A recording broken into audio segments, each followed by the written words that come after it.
The Krusty Krab sat in silence. Not the usual kind of silence that came after closing this one felt heavier. The hum of the refrigerator, the drip of the mop bucket, even the slow sway of the water outside the windows. Everything seemed to move slower than it should. Squidward wiped down the counter for what felt like the 10th time, though he knew it didn't need it. He wasn't cleaning, not really. He was just staying awake, stretching out the minutes before he'd finally have to walk home through the quiet streets of Bikini Bottom. The overhead light flickered, humming weakly. It buzzed like a tired thought trying not to fade away. He sighed. Another glamorous night at the Krusty Krab, he muttered to himself, setting the rag down. His voice didn't even echo, the sound just seemed to vanish, swallowed by the still air. From the window, he could see the distant shimmer of the ocean's glow, soft turquoise, giving way to deeper navy. The sea outside always looked endless at this hour, stretching into a quiet horizon with no sound, no motion, just still water and faraway memories. Squidward glanced toward the door leading to the kitchen. There was something oddly cold coming from that direction. Not just temperature, a kind of presence. The freezer had been leaking for weeks, he remembered. Mr. Krab said he'd fix it when it started costing money. He picked up the mop and stepped toward the back room, the soft squeak of his steps echoing in the emptiness. Inside, the kitchen looked the same as always. Gleaming metal, scattered crumbs, a dull puddle near the sink. But tonight the air felt thick, like the water itself was pressing closer around the walls. He turned off the mop bucket's faint gurgle and froze. There was a noise, a small, steady drip, not from the sink, from the freezer. He walked over, towel in hand. The drip echoed strangely, like it was falling into a space larger than the freezer could possibly hold. The floor beneath was damp with melting frost, little puddles catching the faint light and reflecting it upward. Something gleamed behind the freezer. He squinted, frowning. What now? A corner of metal peeked out from the shadows, or maybe it was glass. Squidward pushed the freezer an inch forward, then another. The scraping sound filled the kitchen, louder than it should have been in the quiet. Behind it, something tall and rectangular leaned against the wall, half covered by an old tarp that smelled faintly of salt and rust. He hesitated. It wasn't unusual for Mr. Krabs to hoard random junk in the restaurant, but this felt different. The tarp looked older, like it hadn't been touched in years. The edges were stiff, edges darkened with age. Slowly, Squidward reached out and pulled it aside. Underneath was a mirror. Its frame was barnacle-crusted, made of dark brass with tiny engraved symbols almost like coral patterns. The glass itself wasn't clear. It was foggy, rippled slightly as if it remembered the movement of the sea. He could barely see. The hours drifted slowly after SpongeBob left. The Krusty Krab settled into a silence so thick that even Squidward's thoughts seemed to echo. The low hum of the refrigerator was the only sound, a dull, unchanging note that seemed to pulse with the faint flicker of the overhead light. He was wiping down the counter when he noticed the faint trail of salt along the floor, thin as a spider's thread, leading from the kitchen doorway toward the back wall. He frowned. Probably SpongeBob's idea of cleaning, he muttered, following it with his mop. But as he neared the freezer, the salt trail ended abruptly, as it had been poured out of thin air.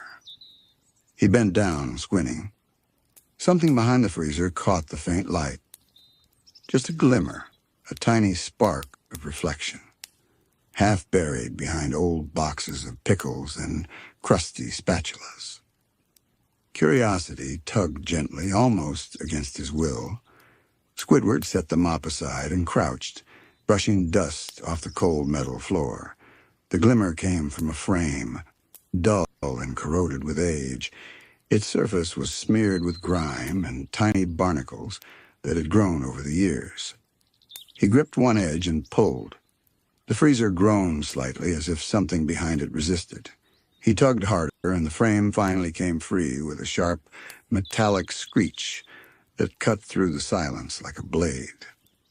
Squidward stumbled back, coughing as a thin cloud of salt dust rose around him. He blinked at what he'd uncovered. It wasn't a painting, as he'd first assumed. It was a mirror, tall, narrow, and faintly bent, like it had once belonged in a shipwreck. The frame was decorated with intricate coral shapes, now faded and chipped. But the glass seemed strange. It wasn't reflective in a normal way. The surface shimmered faintly as though it wasn't solid at all, but a thin layer of water captured in a perfect rectangle. He leaned closer, his reflection warped by the glass.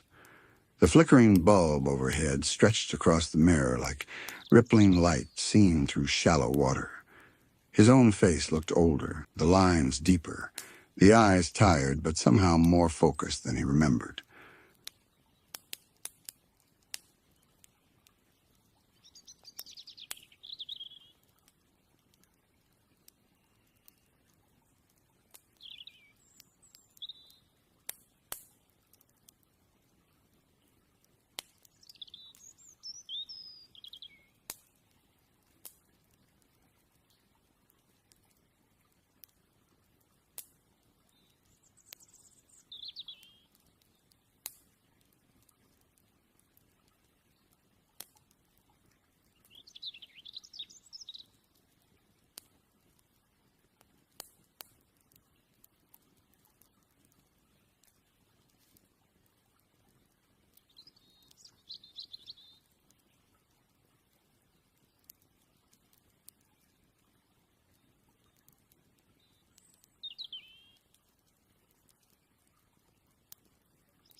He remembered.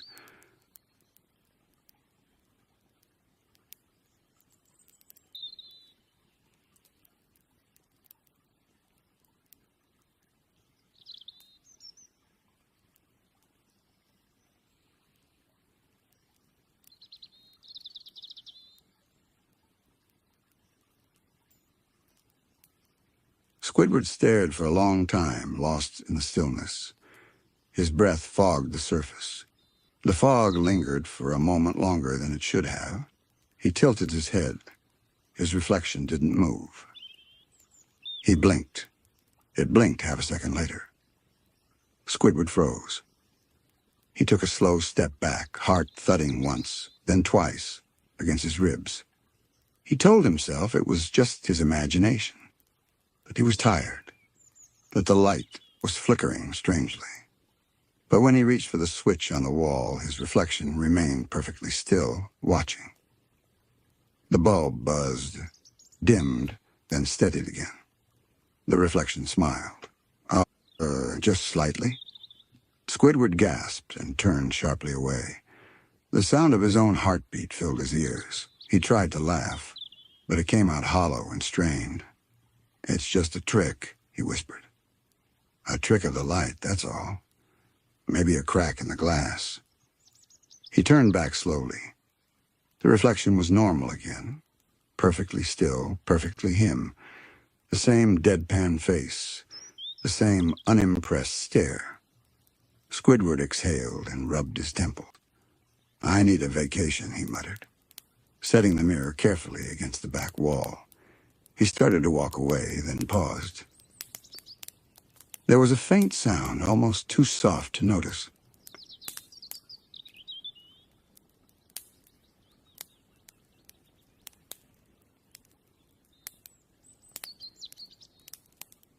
Like a ripple.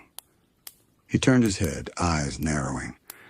The mirror was still, but the faint, watery sound continued, as if something inside the glass had shifted slightly, like a hand brushing against liquid. He stepped closer again against better judgment. His reflection stared back. This time it looked sad. The lights flickered again. He whispered, "What are you?" The reflection didn't answer, but the faint ripple came again, louder this time, followed by a low humming note that seemed to come from the glass itself. A vibration, deep and slow, like the distant echo of a whale's call. It resonated through the floor, through his shoes, through his chest. Squidward staggered back, gripping the counter. The mirror dimmed again, its light fading to a faint pulse that seemed to beat in time with his heart. Then silence. He stood there for several minutes, barely breathing.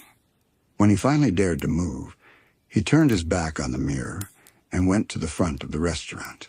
He turned off the last remaining light, leaving only the faint blue glow from outside filtering through the window. The mirror in the darkness pulsed once more. A faint outline appeared behind the reflection, another shape, smaller, rounder, with a faint smile. It looked almost like SpongeBob. But the face was slightly wrong, too still, too wide. And then it faded, leaving only Squidward's reflection behind. The Krusty Krab was utterly still now. Outside, the faint shimmer of moonlight swayed through the water like silver smoke. Inside, the only sound was the creak of the wooden beams as the water pressure shifted, slow, rhythmic, like a giant heartbeat echoing far above. Squidward sat in his usual booth near the front window, clarinet resting across his knees. He hadn't played in hours, but he couldn't bring himself to leave either. Something about that mirror tugged at him, the way a half-remembered song lingers in the back of your mind. He'd tried to distract himself, cleaning the counter again, organizing condiments, counting napkins, but every few minutes he'd find his gaze drifting toward the kitchen door, toward the faint glow he swore he could see leaking from the back. He tried to ignore it, he really did. But curiosity has a way of whispering, even when you try to drown it out with silence. He sighed and lifted his clarinet. Maybe music would help. The first note he played was soft, airy, almost a sigh. It drifted through the restaurant like a ghostly current, curling around the chairs and walls. The sound seemed to hang in the air longer than usual. He played another note, then another, slow, gentle, sleepy. For a moment it worked. His breathing slowed, his thoughts softened. The flickering of the backlight no longer seemed so strange, just a trick of tired eyes and watery reflection.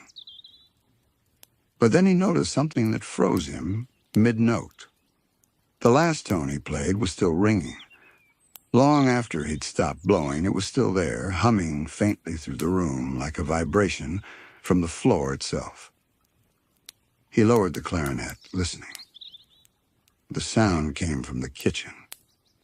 It wasn't loud, but deep, as if someone were humming softly from the other side of the wall, not tuneless either, just slow, matching the rhythm of his own last notes perfectly. Squidward stared toward the kitchen, heart starting to race again. He stood up, each step cautious. "SpongeBob," he called. No answer. He walked past the counter, peering into the kitchen doorway.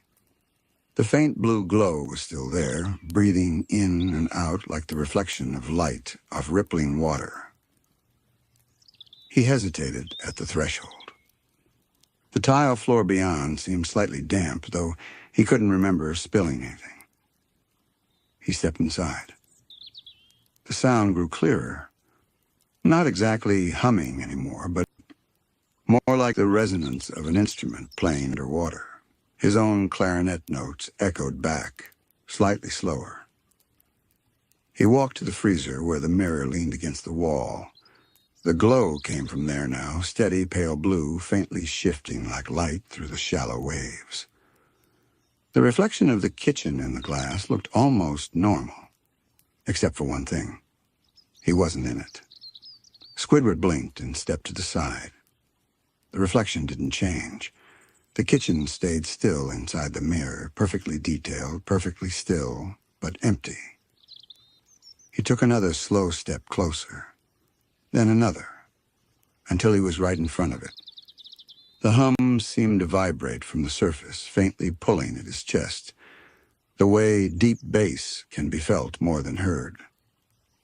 He reached out and with one tentative fingertip. It was cold, but not the kind of cold glass should be. It was moist, like the skin of a bubble right before it pops. The light inside pulsed once, brighter, and for a single instant, his reflection returned. But it wasn't him exactly. The face in the mirror had the same shape, the same tired eyes, but the expression was softer, sadder. And when it blinked, there was a faint delay again, like time itself hesitated. Squidward whispered, barely audible, "What are you trying to show me?" The mirror rippled. The reflected kitchen shimmered like heat waves. Then faint shapes began to form behind his reflection. Tables, chairs, and shadows that looked like figures. They moved slowly like jellyfish, but somehow carried a familiar outline. He leaned closer, squinting. One shape looked like SpongeBob, another like Mr. Krab's. They were all slightly distorted, their edges drifting in slow motion, as though under deeper water. And then one of them turned its head toward him. He stumbled back so fast his clarinet hit the ground with a sharp clang. The sound broke through the humming resonance, scattering it like ripples on a pond. The glow dimmed. The mirror went still. He stood there for a long time, staring at his reflection, which now looked normal again, startled, wide-eyed, breathing hard. The flickering bulb overhead buzzed, a faintly comforting normal sound in the sudden quiet. He exhaled shakily. "It's just my imagination," he whispered again. "Too much work, not enough rest." Oh, but as he bent down to pick up his clarinet, he noticed something else, something small but wrong. The reflection of the clarinet in the mirror didn't match. In his hands it was unbroken, the brass clean and straight. But in the mirror's world, a faint crack ran down its length, black as ink. He reached out toward it again, hand trembling. The reflection reached back in perfect sync. But as his fingertip met the surface, the crack widened. A soft click echoed, as if glass beneath the glass had shifted. He yanked his hand away. The mirror's glow flicked twice, then faded to nothing, leaving only darkness and his faint reflection in the dim blue of the Krusty Krab. He stood frozen, staring at his own face, waiting for something else to happen. But nothing did. The hum stopped. The glow was gone. The mirror was silent. After a long moment, Squidward shook his head and grabbed his coat and turned toward the door. Behind him, in the glass, the reflection lingered a second longer. Its eyes followed him, blinking one beat late, then smiled faintly as he disappeared into the night. The ocean outside the Krusty Krab was quieter than usual. Even the drifting seaweed seemed still, suspended mid-sway as if time had forgotten to move forward. Move forward. The faint hum of the neon sign flickered weakly before going dark, leaving the restaurant steeped in gentle blue shadow. Squidward walked slowly through the sand toward home, clutching his clarinet case like a lifeline. Each step stirred faint clouds of dust that floated upward, shimmering under the dim moonlight filtering down from the surface. He tried not to think about the mirror, but thoughts have a way of creeping in when everything else goes silent. Every time he blinked, he saw the reflection smiling when he didn't, moving after he moved. That faint, watery hum still echoed in the back of his mind as though it had imprinted itself somewhere beneath the noise of thought.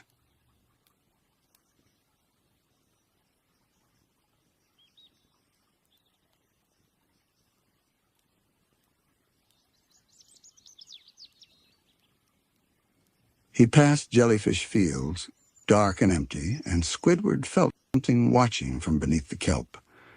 The shapes there swayed slowly, but he could have sworn he saw eyes, hundreds of tiny, faintly glowing points watching him pass. He looked again, and they were gone. By the time he reached his house, the silence had grown heavy, pressing against his ears. He stepped inside quickly, shutting the door behind him. The faint sound of the lock clicking felt grounding, real. The first thing he did was turn on every lamp he owned. Soft, yellow light spilled across the room, warm and comforting. The next morning arrived in soft, golden currents of light, filtering through Squidward's round window. The neighborhood was still half asleep. Patrick's rock was motionless. SpongeBob's pineapple hummed faintly with morning energy, and the faint sound of distant seagulls echoed down from the surface world above. But Squidward didn't feel awake. He sat at his kitchen table with a cup of kelp coffee cooling between his hands. His clarinet rested across the table, unopened, like a reminder of something he wasn't ready to face. He hadn't slept much, maybe an hour at most, and in that hour he dreamed of water pressing against glass, rippling endlessly outward. Every time he blinked, he still saw it, the reflection that smiled when he didn't. The memory hung in the air like a heavy fog. He had even draped a towel over the bathroom mirror before leaving his room, but even that didn't make him feel safer. Somehow he could still feel it there, like a heartbeat in another room. He took a slow sip of coffee, staring blankly at his wall clock. The second hand ticked lazily, too slow, then too fast, like it couldn't quite make up its mind. Maybe I just need to work, he said to himself, his voice dry. Something normal, routine. He stood, straightened his collar, and trudged toward the Krusty Krab. The water outside was unusually still. He passed SpongeBob's pineapple, noticing the windows glowing with his usual cheerful energy. Through the glass, SpongeBob waved enthusiastically, already wearing his hat and uniform. Squidward pretended not to see and kept walking, but the corners of his mouth almost lifted. When he arrived, the Krusty Krab looked ordinary enough. The front sign still flickered. The door creaked as it always did. Inside, SpongeBob was humming as he cleaned the counter, his yellow form bouncing slightly to the rhythm of his tune. "Morning, Squidward," SpongeBob beamed, completely unaware of the heavy night that lingered behind Squidward's eyes. "Morning," Squidward mumbled, walking past. SpongeBob tilted his head. "You look tired. Did you stay up practicing your clarinet again?" "I stayed up trying not to," Squidward replied. He moved behind the register, adjusting the cash drawer with mechanical precision. Everything felt slightly off today. The lighting, the quietness. The way sounds seemed to echo just a bit too long after each movement. The faint hum of the refrigerator in the back was still there, but beneath it, Squidward thought he heard something else. A slow, soft resonance, like someone whispering underwater. He froze, listening. SpongeBob was still humming in the kitchen. No, this sound was quieter, like it came from beneath everything else. He shook his head. No, not again. He turned sharply toward SpongeBob.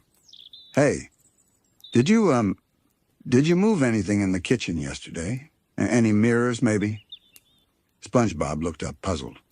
"Mirrors? No, sir. Just cleaned the grill like usual. Why?" "No reason," Squidward muttered quickly, though his heart skipped a beat.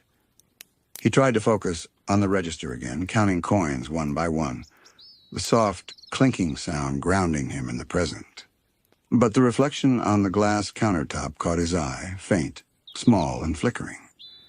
He leaned closer. The reflection wasn't just showing the counter. It was showing something behind him, something faintly glowing blue.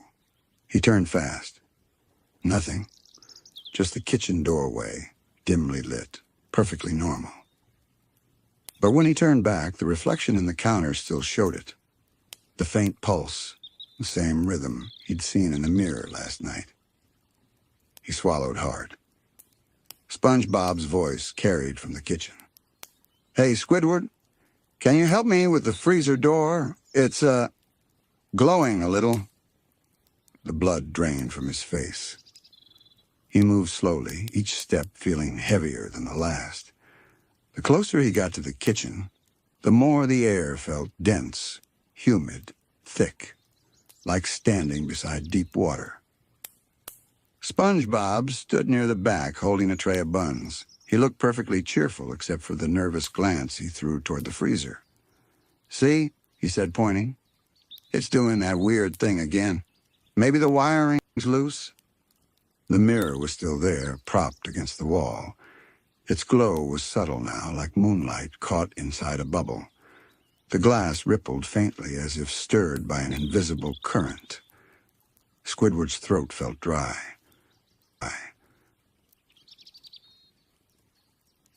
"Don't touch it." SpongeBob blinked. "Why not?" "Because—" He stopped. What could he even say? "Because it watches me when I sleep? Because it moves when I don't?" He just muttered, "Because it's dirty and dangerous and broken. Just leave it alone." SpongeBob shrugged and went back to cleaning, humming softly again. Squidward knelt beside the mirror, staring into it. This time his reflection looked normal, exhausted, irritated, cautious. But the air around him hummed again, soft and deep, like the ocean's whispering breath. He watched for a long moment, waiting for something, anything to happen. The mirror stayed still. And then, slowly, his reflection blinked. But only once. And this time, when its eyes opened, they weren't his own shade anymore. They were faintly glowing blue. The hum deepened. The glass rippled like disturbed water. Squidward whispered, "What do you want?" The reflection tilted its head and smiled. Behind him, SpongeBob's humming stopped. He turned, but SpongeBob wasn't looking at him. He was staring at the grill, where his own reflection in the shiny metal surface was doing something he wasn't. It was still humming.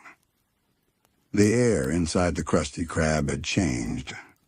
It was still the same restaurant, same walls, same smell of grease and salt, but something in the silence had shifted. The soft hum of the fryer was gone. The water outside the windows looked thicker, darker, as if the whole ocean had drifted into a deeper, quieter layer of itself. SpongeBob stood completely still, spatula trembling slightly in his hand.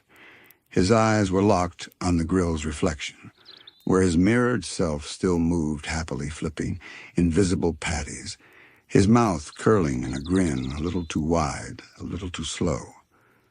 Squidward took a step forward, his voice low and unsteady. "Bob, step back." "But now." SpongeBob obeyed, shuffling backward until he stood near the sink. The sound of his shoes squeaking against the floor felt too loud in the heavy quiet. Squidward approached the grill cautiously. He could see both their reflections now, his and SpongeBob's, rippling faintly in the polished steel. His own mirrored face stared back blankly, but SpongeBob's reflection was still moving. It waved at him. Squidward's heart clenched. He leaned closer, squinting at the metal. What in Neptune's name? The reflected SpongeBob's eyes began to glow faintly blue, just like the mirror from the freezer. Then it slowly pressed its hands against the inside of the reflection, palm spreading, distorting the surface like it was made of liquid. SpongeBob gasped. "Squidward, is that me?" "I told you to stay back." He grabbed a metal tray and slammed it over the grill's surface. The sound rang through the room sharp. For a moment, everything went still again. Then, faintly, beneath the tray came a muffled knock. Once, twice. Then it stopped. Neither of them spoke. The hum of the freezer returned behind them low, steady, like the ocean, breathing in. Squidward turned toward it slowly, the realization creeping over him like a cold tide. It wasn't the grill. It wasn't the reflection. Every surface that could reflect the windows, the utensils, the tiles on the floor, they all shimmered faintly, like they were alive. SpongeBob whispered. Squidward. The walls. He was right. The light above them flickered, and for a second, the reflections along the tiled walls seemed to move like hundreds of faint, watery eyes blinking all at once. Squidward stepped back until his heel hit the counter. No. I'm not doing this again. I'm not... But before he could finish, a faint voice rose from the mirror by the freezer, soft, familiar, echoing through the air like it was speaking through the ocean itself. Squidward, you left the door open. He froze. It was his own voice. The reflection in the mirror was no longer sitting still. It leaned forward, its eyes bright blue, its mouth curved into that same eerie half-smile. SpongeBob clutched his spatula like a weapon. Who's that? Squidward's reflection spoke again, perfectly calm. You did this, remember? You broke the seal. I didn't... Squidward started, but stopped. He remembered the hatch under the floor, the faint hum, the way he'd touched it last night, his fingertips brushing something that felt alive. The reflection smiled wider. Wanted to see, to mirror the world again. The glass rippled outward like a pulse. For a long moment, neither of them moved. The air felt heavy, thick with the stillness that comes before a storm. SpongeBob's voice, so bright and eager just minutes ago, was now low and uncertain. Squidward, he said barely above a whisper. Why is my reflection still moving? Squidward didn't answer. His eyes darted from the mirror on the wall to the grill's polished metal. The reflections inside both surfaces were alive, but not in the way reflections should be. They shimmered like water, faintly distorted, and there was something wrong about the timing of their movements. When SpongeBob blinked, the reflection blinked half a second late. When he tilted his head, the reflection lingered, then followed, as though thinking before it acted. Then it smiled.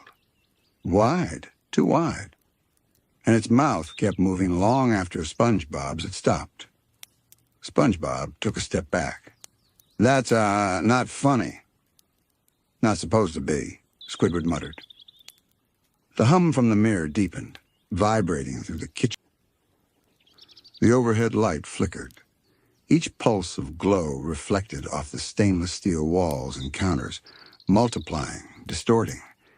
It was as if every reflective surface in the Krusty Krab had come alive, breathing together in slow, synchronized rhythm. And then a voice came through. It wasn't words, not exactly. More like a vibration that became meaning inside Squidward's skull. Come closer. He staggered back, clutching his head. No, not again. SpongeBob looked at him, confused and afraid. What do you mean, again? Squidward's voice was shaking now. Last night, I saw it. In my mirror. I thought it was a dream. You looked first, the voice echoed. This time SpongeBob heard it too. His pupils shrank to pinpoints. The mirror's glow brightened. No longer faint blue, but deep turquoise, swirling with faint tendrils of light like bioluminescent algae. Within it, shapes began to form. Not reflections. Figures. Squidward saw his own outline first, mirrored in impossible detail. But this version of him wasn't standing. It was floating, like it was underwater. Its eyes glowed softly, its mouth slightly open. And then, behind it, other figures appeared. Faint, translucent outlines of people. No, fish, he recognized. Customers. Faces he'd seen 1,000 times at the register, all moving behind the glass, slowly drifting like memories. What is that? SpongeBob whispered. The mirror's surface, Squidward said quietly. It's not showing us.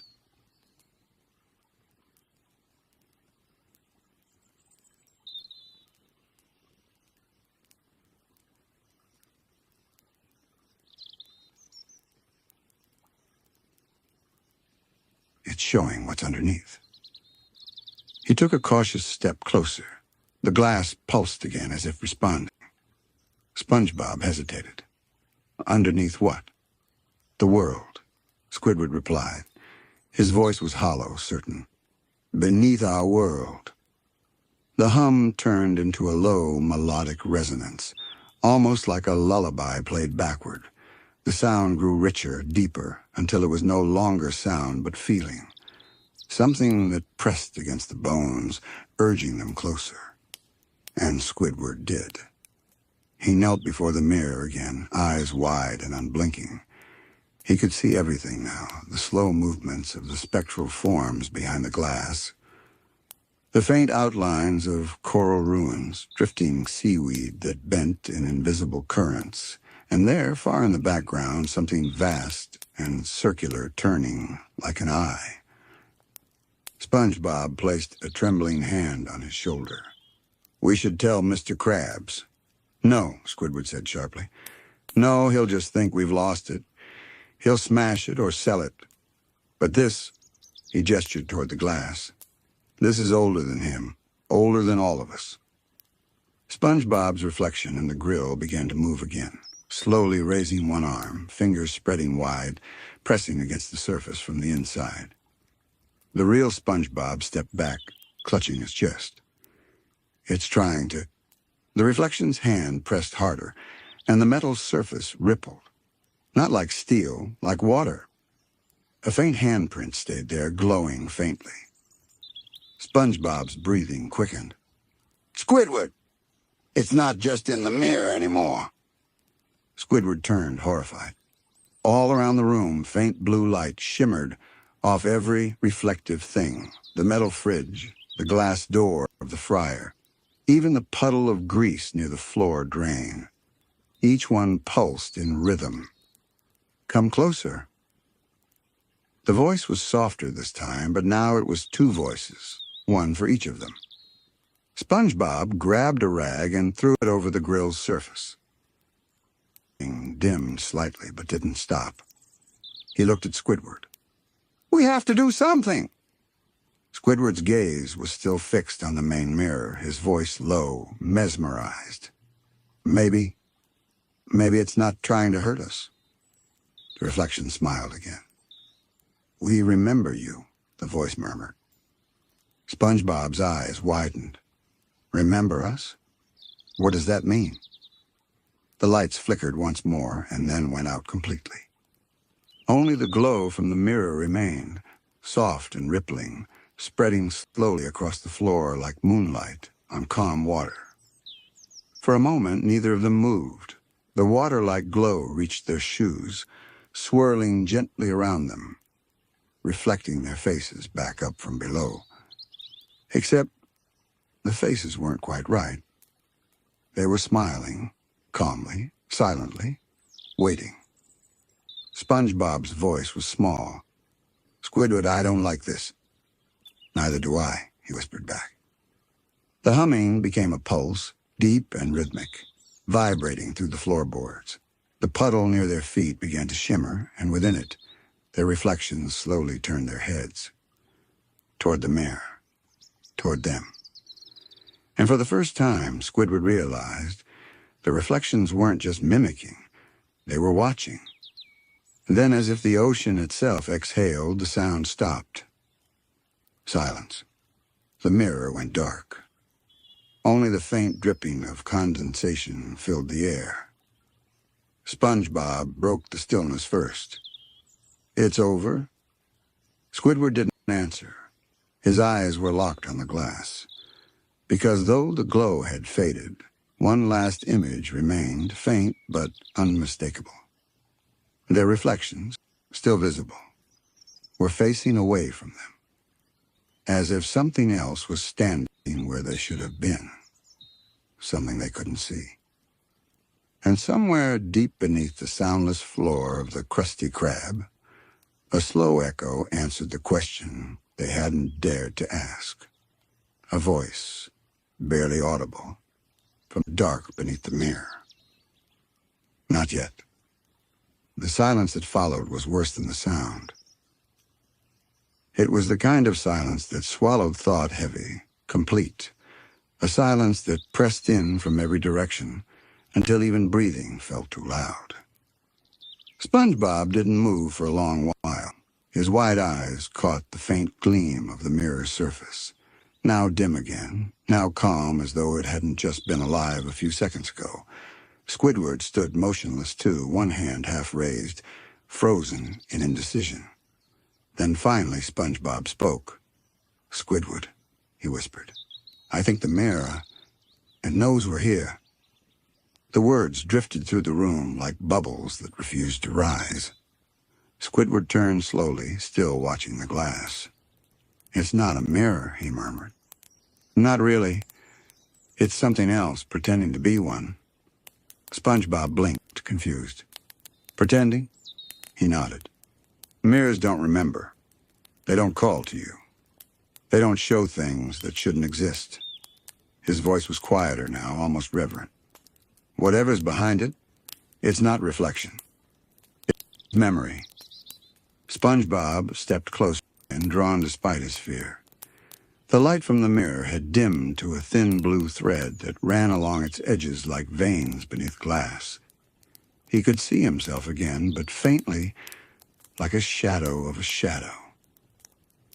And then the reflection blinked. It wasn't SpongeBob's blink. It was late and slower deliberate.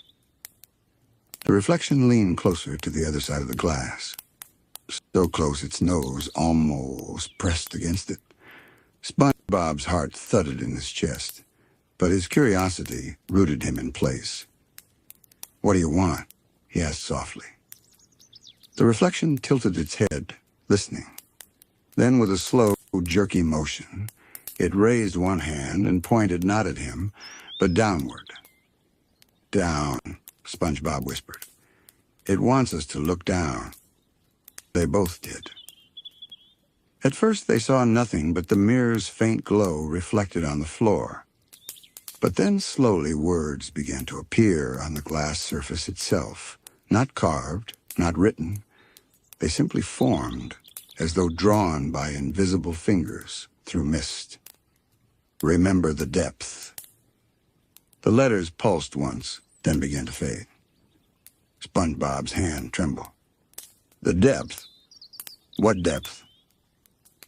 Squidward didn't answer right away.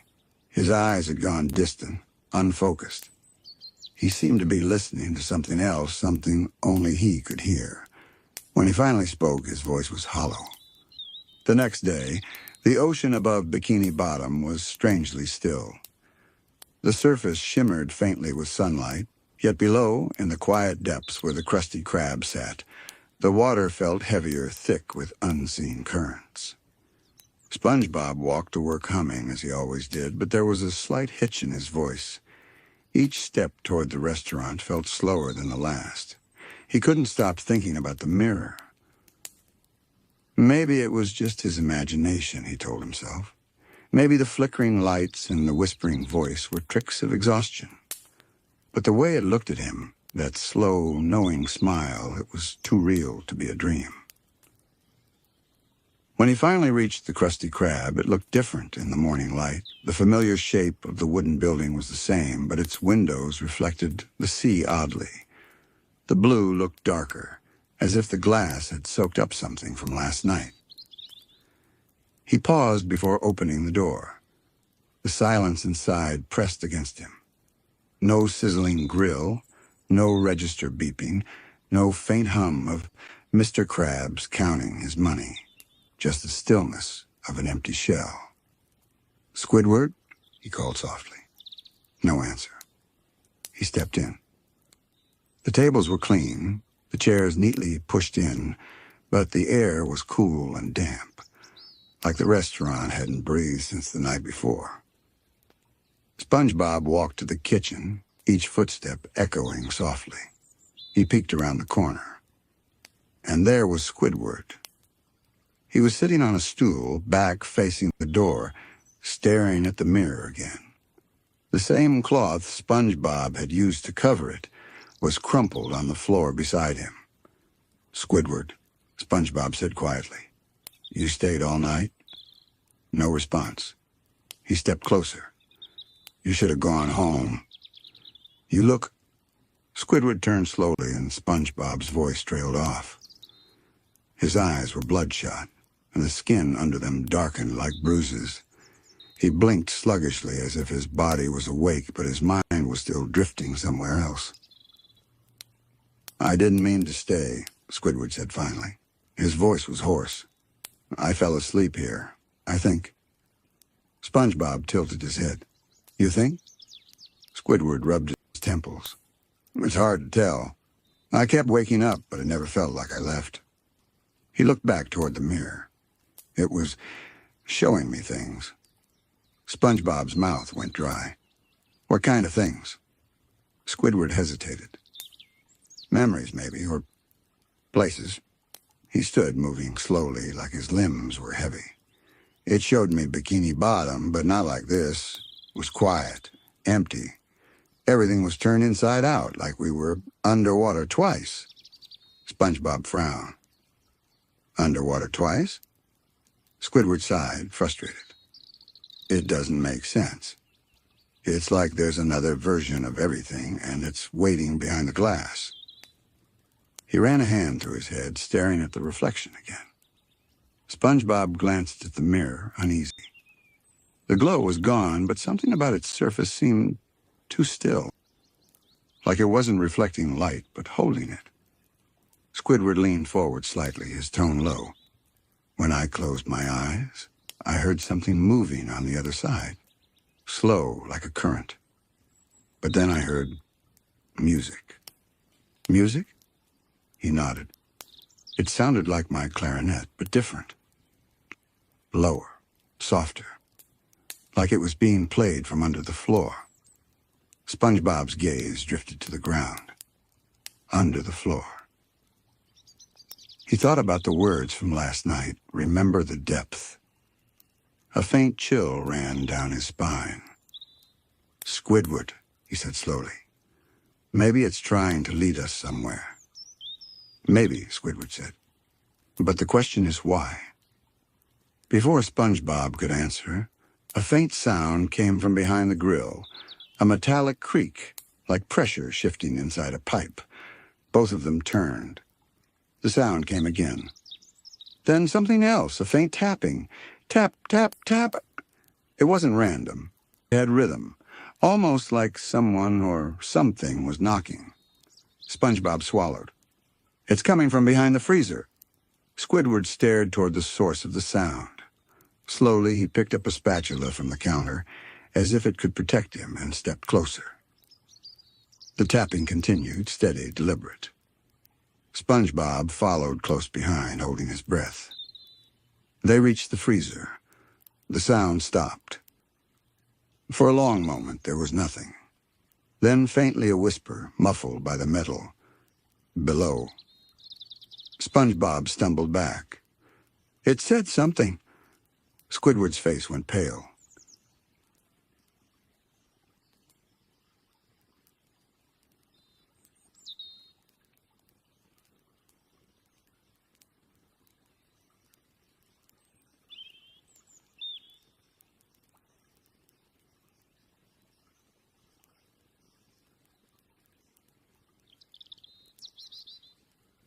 I heard it.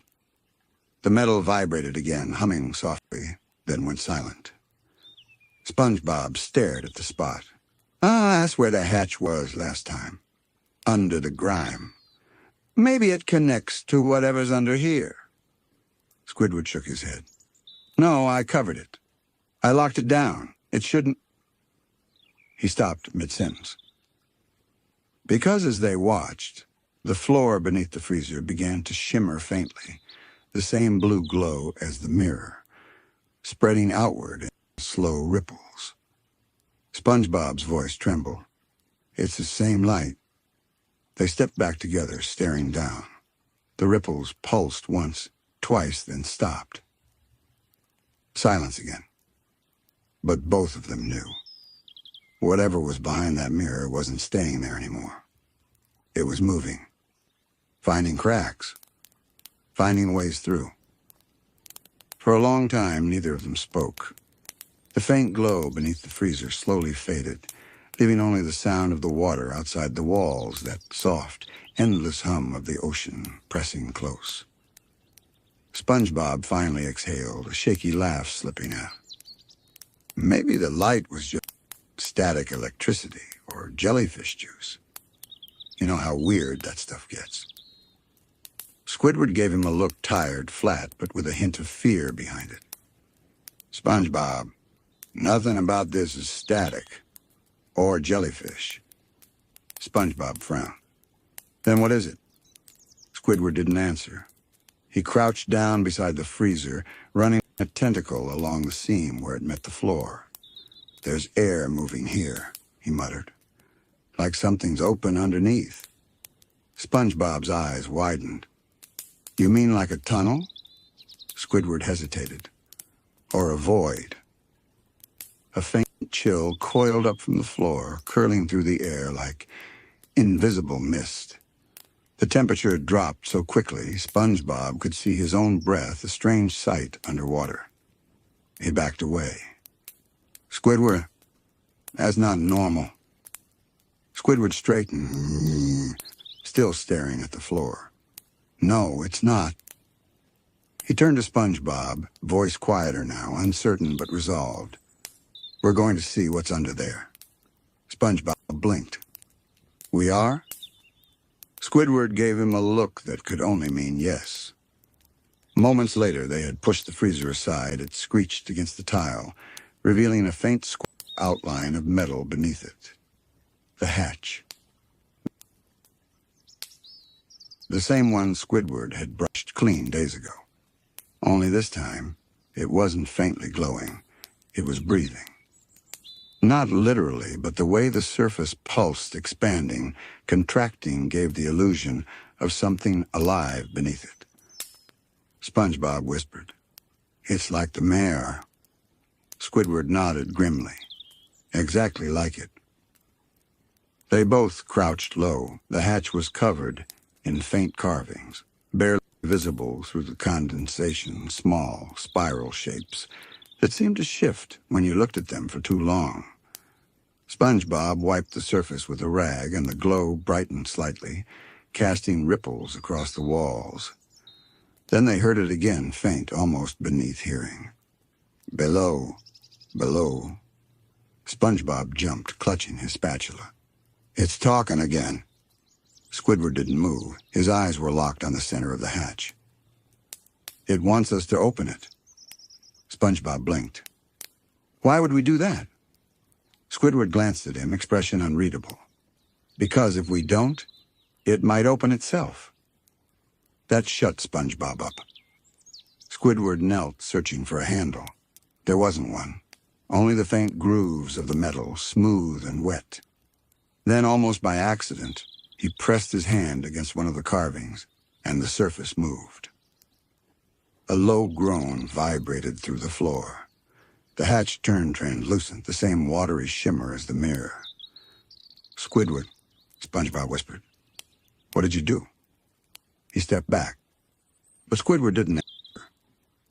He was staring into the surface, watching as the glow deepened, from faint blue to green, to violet, to black. A shape was forming within, a spiral descending downward, a staircase. The same image he had seen in the mirror. Then, without warning, the center of the hatch sank inward, liquid rippling outward from the spot like a drop of ink in water. Squidward stumbled backward, eyes wide, The metal was gone, replaced by a swirling vortex of color and light, turning slowly in neons. The hum filled the room again, deep and resonant. SpongeBob whispered, "I don't think that's supposed to be there." "Neither do I," Squidward muttered. "But it is." They both stood there, the pulse of the light flickering across their faces, reflecting in their wide, disbelieving eyes.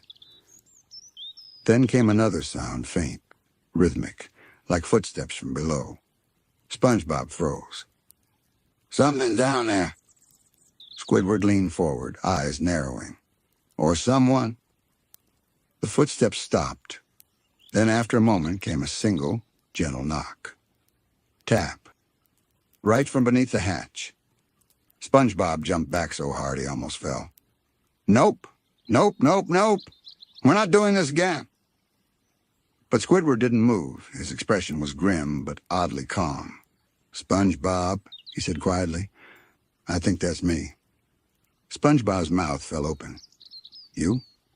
He nodded slowly. "Last night I saw myself on the other side. Maybe that's him. Maybe he's calling back." SpongeBob was shaking his head furiously. "Squidward, you can't talk to yourself through a ghost hatch." But Squidward was already lowering himself closer, placing his hand near the center of the glowing spiral.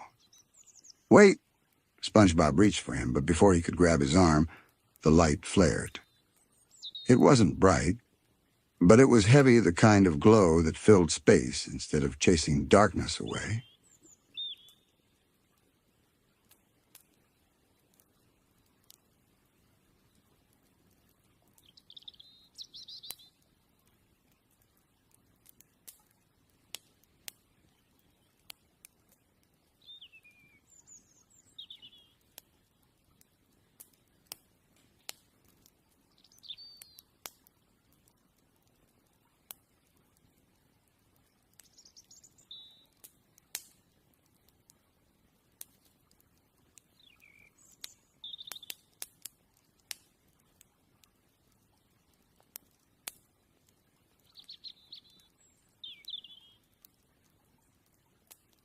The hatch rippled, the surface folding inward like water being drawn down a drain. Squidward's hand touched it, and for an instant his reflection appeared on the surface, not mirrored, but inverted, its features soft and calm, eyes glowing faintly from within. Then it spoke clearly this time, its voice muffled and deep. "Come see!" SpongeBob's scream echoed through the empty restaurant. "Squidward, no!" But before he could pull him away, the hatch opened. A rush of cold current spiraled upward, swirling around them, pulling Squidward's arm through the surface. He gasped, struggling, but it wasn't forceful, it was gentle, like an invitation. SpongeBob grabbed his shoulders, trying to pull him back. "Don't go! Please, Squidward!" But the voice came again, closer now, echoing from inside the hatch, and from the walls around them, dozens of overlapping tones, whispering the same words in rhythm. "Come see, come see, come see." Then, with one last pulse of light, the floor gave way. The freezer crashed backward, the air went silent, and Squidward was gone. The hatch sealed shut behind him, smooth and perfect once more, leaving no trace that it had ever been open. SpongeBob fell to his knees, shaking, staring at the floor. The glow was gone. Only the faint echo of Squidward's clarinet remained soft, distant, coming from far, far below. And though SpongeBob didn't know it yet, he hadn't lost Squidward. He had simply followed his reflection. SpongeBob sat frozen for a long time. The silence of the Krusty Krab pressed in around him, heavy and hollow. No bubbling fryers, no ticking clocks, not even the distant hum of jellyfish outside. Just stillness. He finally rose, his knees trembling. "Squidward?" he whispered, as if saying it softly would make it less real. No answer. He walked to the hatch, placing his palm on the cold metal. It was solid again, unyielding, the faint carvings gone. The room felt smaller now, like it was holding its breath. "Squidward, come back." But nothing came through. SpongeBob's reflection looked back at him from the floor, distorted in the faint light. For a moment, he could have sworn it tilted its head just slightly out of sync with his own. He blinked, and it was gone. He ran out into the dining room, calling louder now. "Squidward! This isn't funny anymore!" He turned in circles, searching under tables, peering through the dark windows, scanning the shadows behind the counter. Every reflection in the napkin holder, the spatula rack, even the shiny grill seemed to shimmer faintly when he passed, catching the light in ways that didn't make sense. It felt like being watched. He finally stopped at the mirror above the register, a small one used for checking if customers were still waiting. The glass shimmered faintly. SpongeBob leaned closer, his face pale in the watery light. For a moment, his reflection looked normal. Then it blinked and didn't open its eyes again. SpongeBob stumbled backward, heart racing. "Oh, okay. That's enough mirror for tonight." He hurried toward the door, fumbling for the keys. But as soon as he turned the handle, it refused to move. The door didn't just lock. It hummed. A low vibration moved through the walls, soft but everywhere, like a quiet song spreading through the structure. SpongeBob backed away. The light from the windows dimmed, the sea outside turning dark as ink. Even the neon open sign flickered, then went black. He was sealed in. And somewhere below, the faint sound of a clarinet drifted upward. At first it was soft, a single note, held too long, slightly out of tune. Then came another and another. It wasn't a melody exactly. It was more like breathing turned into music. SpongeBob stood completely still, staring at the hatch beneath the freezer. The sound was clearer now, echoing up through the metal. "Squidward?" The clarinet continued, calm and distant, floating through the cold air like a lullaby from the deep. Without thinking, SpongeBob dropped to his knees again. "Squidward, if you can hear me, please come back. You don't have to be wherever you are." The notes shifted. They rose, then fell, forming something that almost sounded like words. A rhythm. 3 low tones, 1 high, and like a knock. SpongeBob pressed his ear to the hatch. And then softly, a voice. It wasn't exactly Squidward's, but it was close, like someone remembering how he used to sound. "SpongeBob," he gasped, eyes wide. "Squidward, you're alive?" But the voice didn't answer right away. When it spoke again, it came through the metal in a whisper that felt like it was right behind him. "You shouldn't be here." SpongeBob turned sharply, but there was no one. Only his own reflection staring back from the silver counter, its smile slightly off. "What do you mean?" he whispered. The reflection blinked slowly, then it raised one hand a beat before SpongeBob did. "Below," it said, lips moving, even no sound came out. "Below?" The voice from under the floor echoed it, clearer now. "Below." SpongeBob's hand shook. "No," he muttered. "I'm not going down there. I'm not leaving my world." But the reflection tilted its head, eyes dark and calm. He did. The lights flickered. The clarinet grew louder, more distorted. It was no longer music. It was static in sound form, sharp and twisting, like something trying to play a melody it didn't remember. SpongeBob covered his ears, crouching low. "Stop! Please stop!" And then suddenly silence. He lifted his head. The hatch was glowing again, only faintly this time, but enough to cast soft ripples across the walls. The carvings had returned. And in the center, faintly visible through the glow, was a shape. A hand, pressed flat against the inside. SpongeBob froze. It wasn't human. It wasn't even shaped right. Too long, too smooth. But when it moved, his breath caught. Because the motion, the small, nervous twitch of the fingers was exactly how Squidward fidgeted when he was scared. SpongeBob crawled closer, tears stinging his eyes.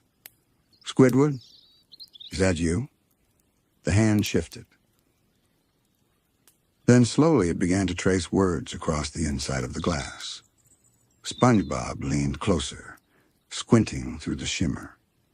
The letters formed one by one, glowing faintly in the dark. "Help me remember." SpongeBob's chest tightened. Remember what? But the letters dissolved before he could finish reading them. The light dimmed again. And in darkness, another reflection appeared on the opposite wall, faint, stretched, and swaying like a shadow underwater. It was Squidward's shape, yes, but not his. Its head tilted backward at a strange angle. Its arms moved too fluidly, as if it were made of water, not flesh. SpongeBob's voice cracked. "You're not him." The shape leaned closer, its eyes glowed blue. "I am what he saw," it said. "And now you see it too."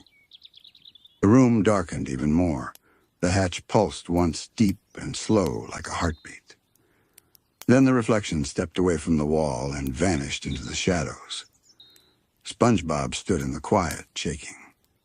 "He's not gone," he whispered to himself. "He can't be." He turned toward the freezer again. The hatch was no longer visible, only a faint outline in the floor like the suggestion of an open door. And beneath it, something vast shifted. Current, a hum, and a whisper that felt like it came from inside his own thoughts. "If you want him back, you must look through." SpongeBob's reflection smiled faintly, though he hadn't. SpongeBob stood completely still. The Krusty Krab no longer felt like the Krusty Krab. It felt like an echo of it. Everything looked the same, yet not at all. The shadows were thicker. The walls seemed to pulse, and every reflection shimmered with a faint delay, as if the world was struggling to keep up with itself.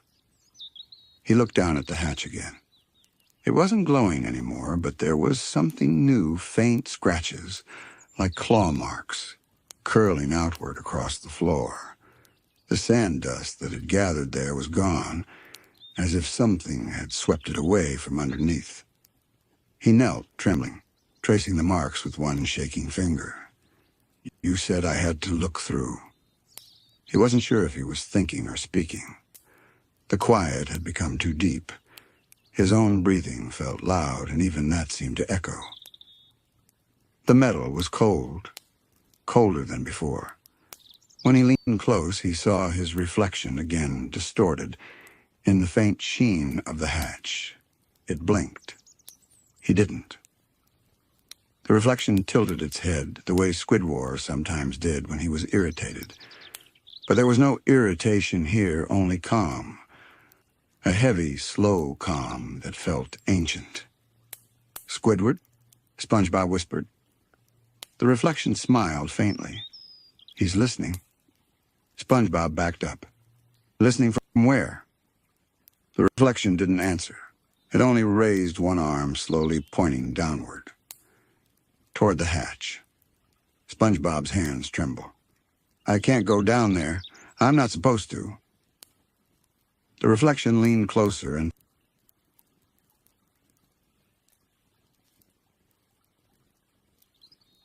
till its eyes filled the surface voids edged in soft light. "You already have." And then the world shifted. It wasn't a sudden drop or a flash, more like a quiet slide. The air thickened, the colors deepened, and SpongeBob felt the floor tilt under his feet. The room's edges stretched, like paint melting on a canvas. The sound of dripping water returned slow, steady, endless. He blinked. And when he opened his eyes, the Krusty Krab was gone. He stood now in a darker version of it, the same space, but Wrong. The tables floated slightly, tethered by strands of seaweed that moved like breathing veins. The walls glowed faintly from within, soft blue pulses running up the surfaces. And the mirror behind the counter, the one above the register, was enormous now, covering nearly the entire wall. It rippled slowly like a curtain of liquid silver. SpongeBob took one shaky step toward it. His reflection was waiting there. But this time it wasn't mirroring him at all. It stood still, hands clasped behind its back, watching him. Its eyes glowed dimly. And behind the reflection, through the silver film, SpongeBob could see faint shapes moving. People, familiar ones. The silhouettes of crabs, of customers, of Squidward, all drifting slowly as if underwater, their movements too slow to be natural. "Where am I?" SpongeBob whispered.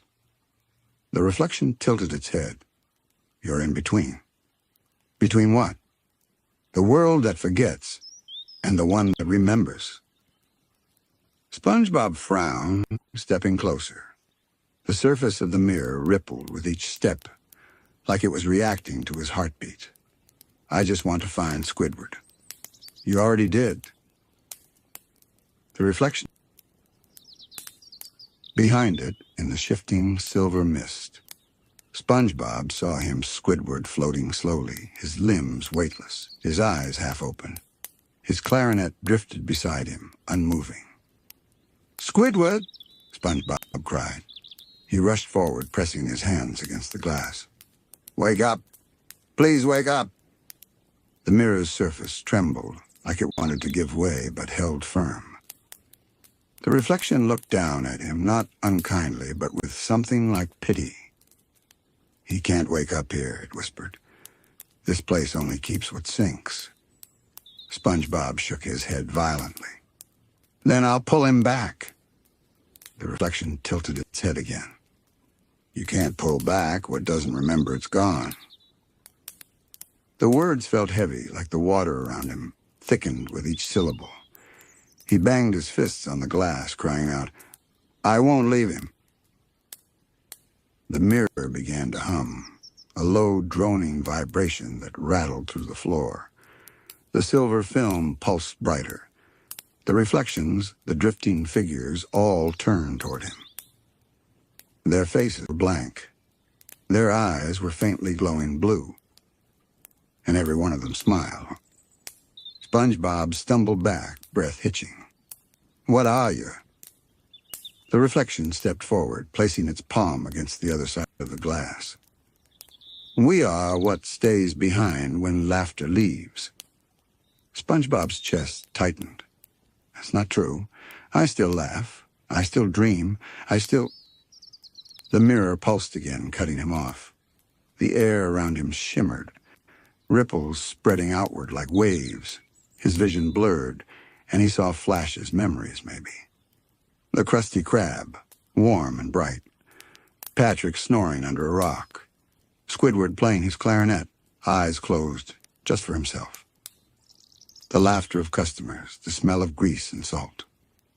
Then darkness. The laughter faded. The lights dimmed. The water grew cold. And then the mirror. Always the mirror. When he blinked again, SpongeBob was back in front of it. His reflection had moved closer, only inches away now. "Do you see it yet?" it whispered. SpongeBob swallowed hard. "See what?" The reflection smile deepened, but its eyes softened. "That this is all reflection.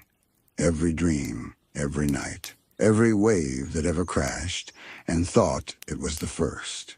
You, him, me, all pieces of the same ripple." "I don't understand," SpongeBob whispered, voice breaking. "You don't have to," it said gently. "You only have to listen." The reflection reached forward, and this time, its hand passed through the surface, shimmering like light through water. It hovered inches from SpongeBob's chest. "Do you hear it?" SpongeBob listened. At first, nothing, then a slow, rhythmic sound. A heartbeat. deep and far below. The reflection smiled faintly. That's the sea remembering itself. And before SpongeBob could reply, the reflection leaned forward and pressed its palm to his heart. A rush of warmth surged through him. The world around him flickered, blurring into streaks of light and sound. The mirror shattered silently, fragments of silver drifting upward like jellyfish. And when the pieces settled, SpongeBob was alone again. The Krusty Krab was quiet. Normal. The hatch was closed, the lights were steady, and the hum was gone.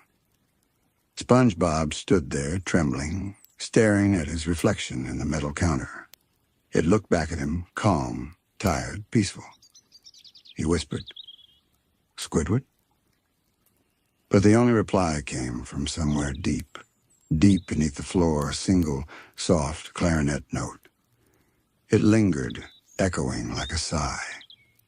And for the first time in hours, SpongeBob smiled. "Good night," he said softly. The sea outside pressed gently against the windows like it was listening. And then everything went still. For a long time, SpongeBob stood there, staring at the reflection that no longer moved. The Krusty Krab was perfectly quiet again, but the silence didn't feel safe. It felt watched. The hum had stopped, yes, but in its absence there was something worse, a hollow ringing, faint and low, like a seashell pressed against the ear of a sleeping god. He pressed his hand against the metal counter.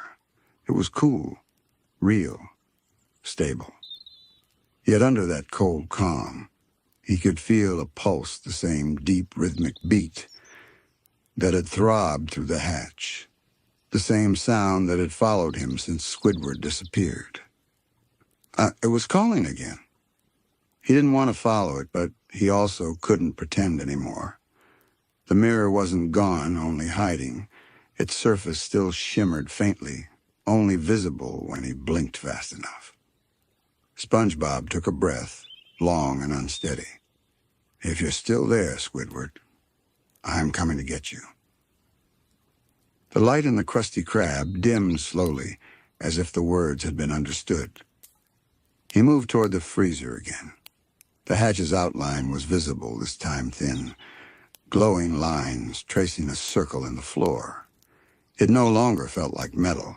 It looked more like glass now, faintly translucent, as though it were holding something below.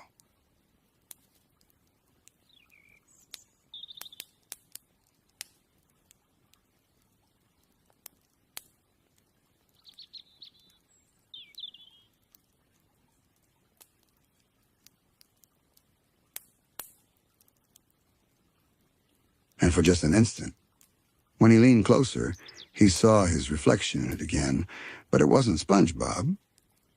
It was Squidward, standing perfectly still, eyes open but lifeless, staring up from beneath the surface. SpongeBob gasped and staggered back. The image flickered, like light breaking through ripples. Then it was gone. He crouched again, pressing both hands flat against the glass. "Please don't disappear this time." The glass pulsed under his palms once, twice like a heartbeat. The rhythm deepened. The edges of the hatch began to blur, dissolving into water. The surface shimmered and moved, no longer solid, no longer floor. It was liquid mirror. And before he could step away, it reached up. The reflection, or something that looked like it touched his fingertips from below, and with a sudden, soundless rush, SpongeBob was pulled through. There was no falling, no sense of distance or motion, only light, slow, bending, and heavy. When vision cleared, he was standing on a vast, glass-like plain beneath the ocean floor. The water was motionless here, weightless. There was no up or down, only endless reflections, stretching in all directions, like a sea of mirrors stacked within mirrors. He looked around slowly. Everywhere he turned, he saw himself hundreds of versions of SpongeBob, each one slightly off. Some smiled, some frowned. Some were looking directly at him, waiting. And beneath all those layers, he saw something darker, the faint shapes of others. Mr. Krabs, his outline bent and trembling. Patrick, motionless, drifting. And Squidward, always Squidward, standing in the distance, his back turned, the soft outline of his clarinet glowing faintly in his hand. "Squidward!" SpongeBob called. His voice didn't echo, it dissolved. It was swallowed by the space around him, pulled apart into whispers. He tried to run toward the shape, but the surface rippled beneath his feet. With every step, the world shifted. The reflections bent. Sometimes he found himself upside down, sometimes standing on a ceiling made of his own face. The farther he went, the less gravity seemed to matter. Still, he moved forward. Each step carried him deeper into the mirror's glow. He passed through shapes that looked like memories, faint scenes shimmering in the air around him. The Krusty Krab lunch rush. Squidward sighing behind the register. Patrick asking for free refills. Mr. Krabs counting coins in the dark.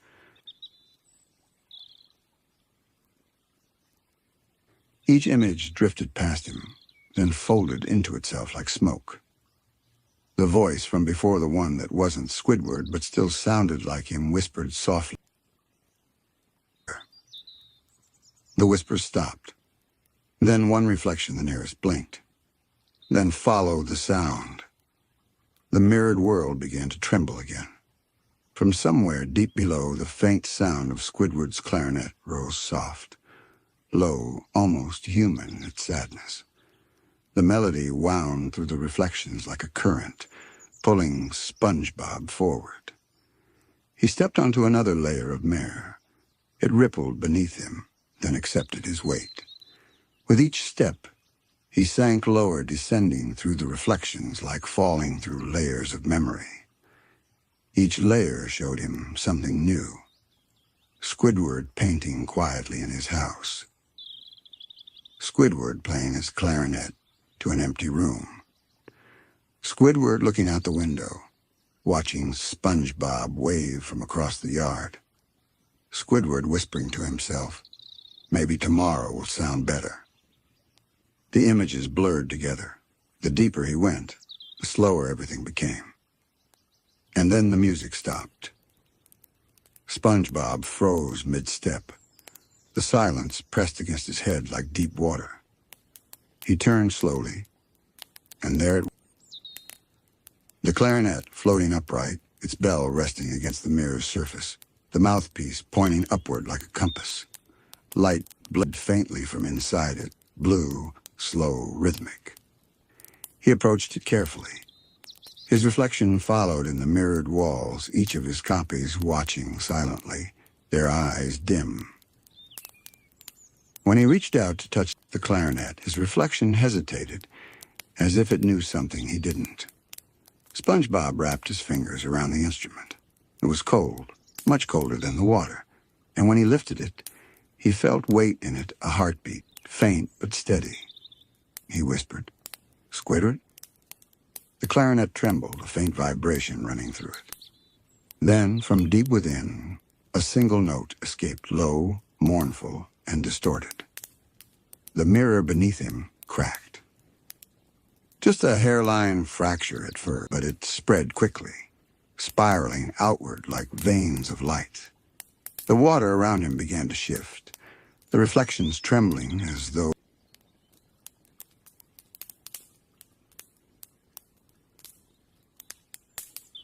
the entire world had inhaled. "SpongeBob," a voice whispered. He looked up. Squidward's reflection was standing above him now, suspended upside down on the underside of another mirrored layer. His face was unreadable, calm and expressionless. "You shouldn't have come here," the reflection said. "I came to bring you home," SpongeBob shouted over the rising hum. "This is home," he replied softly. "Everything sinks eventually. Even you." The mirror cracked again. The glow deepened, bright blues turning into dark violets. The space between the mirrors filled with faint streams of bubbles that drifted upward and disappeared. SpongeBob clutched the clarinet tight. "Then take me instead. Let him go." The reflection's eyes dimmed. "There's no instead." SpongeBob's breath caught. "What?" "There's only exchange." The mirror beneath him gave one final tremor, then shattered completely. He fell. Through layer after layer of reflections, thousands of them, each one showing a different version of his world. Happy, broken, peaceful, lonely. The sound of the clarinet followed him, rising and falling like a heartbeat. And through it all, he heard Squidward's voice, distant, shade fading. "I remember you." All didn't end. It only slowed until SpongeBob was no longer dropping through space, but drifting, suspended in a silence that felt too thick to breathe. The broken shards of mirror floated around him like pieces of glass in slow motion, catching faint light from somewhere far below. Each shard reflected something different. In one he saw the Krusty Krab, but empty, dark, and buried under layers of silt. In another he saw Gary's shell cracked open, a faint glimmer of blue mist inside. And in another still, he saw himself asleep in his pineapple, as if none of this had ever happened. The reflections turned slowly in the dark, orbiting him like memories that refused to fade. And then, from far below, light pulsed again. A single heartbeat of glow, rhythmic and slow. It came from beneath the mirrors. The clarinet in SpongeBob's hand responded to it, trembling faintly in rhythm. Each pulse made the cracks along its surface shimmer with faint blue light. "Follow it," he whispered to himself. His voice sounded small in the endless quiet. He turned the clarinet downward and started to swim toward the light. The water thickened as he moved, heavy like liquid glass. He could feel resistance, as though the world didn't want him to descend any further.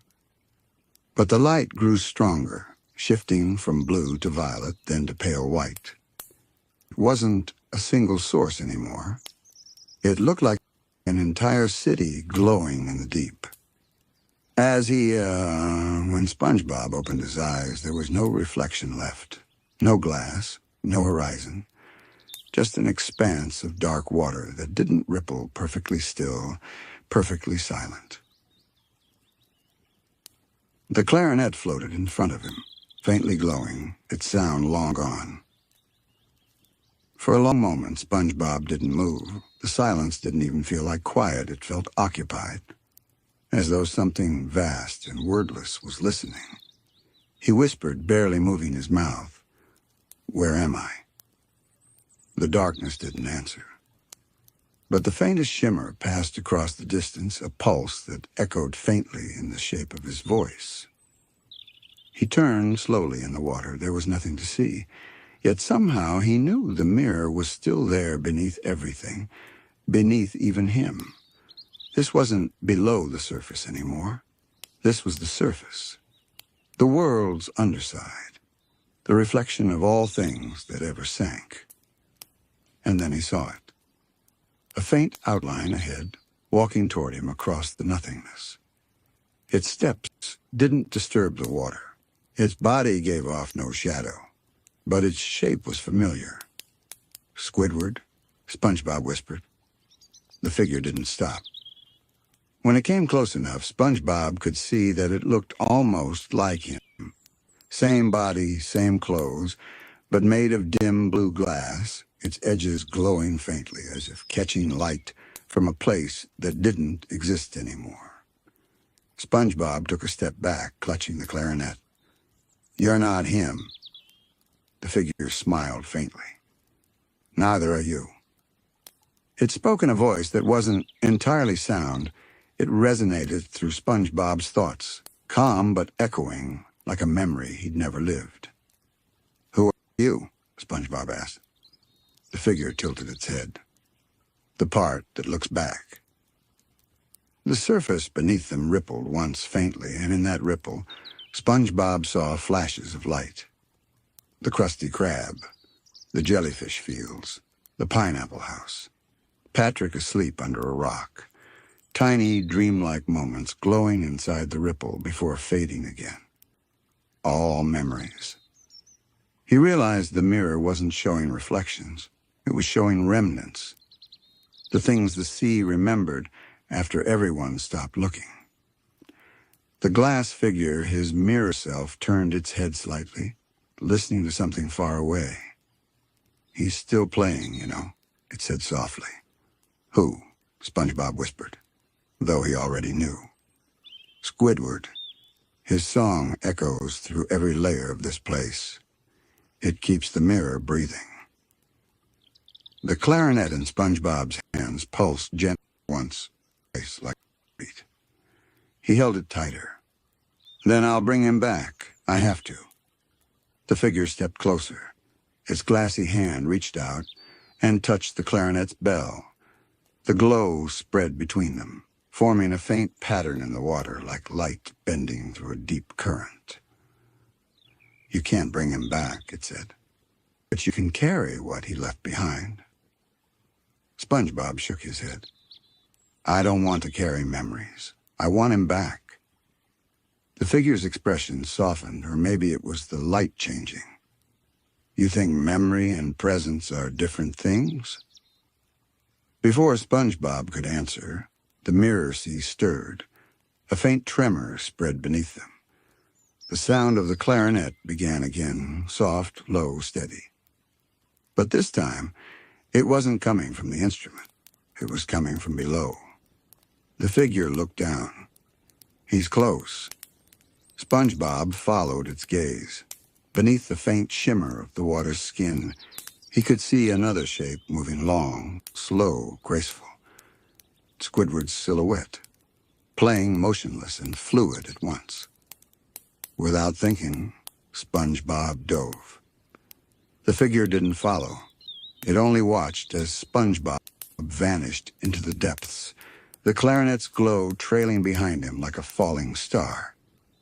Down, down, down he went, through layers that felt more like memories than space. Each one reflected Squidward differently, painting in his room, walking through fog, sitting at the Krusty Krab after hours, each one more faded than the last. At last, he reached the bottom. Squidward sat there, his body almost translucent, the clarinet resting on his knees. He looked peaceful, not trapped, not lost, just resting. SpongeBob hovered nearby, not wanting to disturb the silence. "Hey," he whispered. Squidward looked up slowly. His eyes were calm, soft. "You made it." SpongeBob nodded, his voice trembling. "You've been down here so long. Everyone misses you. I miss you." Squidward smiled faintly. "You always did care too much. I couldn't let you disappear." Squidward's gaze drifted upward toward the shifting light above. "I didn't disappear, SpongeBob. I became what the sea needed to remember you." SpongeBob frowned. "That doesn't make sense." "Does it need to?" Squidward asked gently. "Look around you. This place isn't empty. It's full of everything we ever did. Every sound, every moment, every reflection."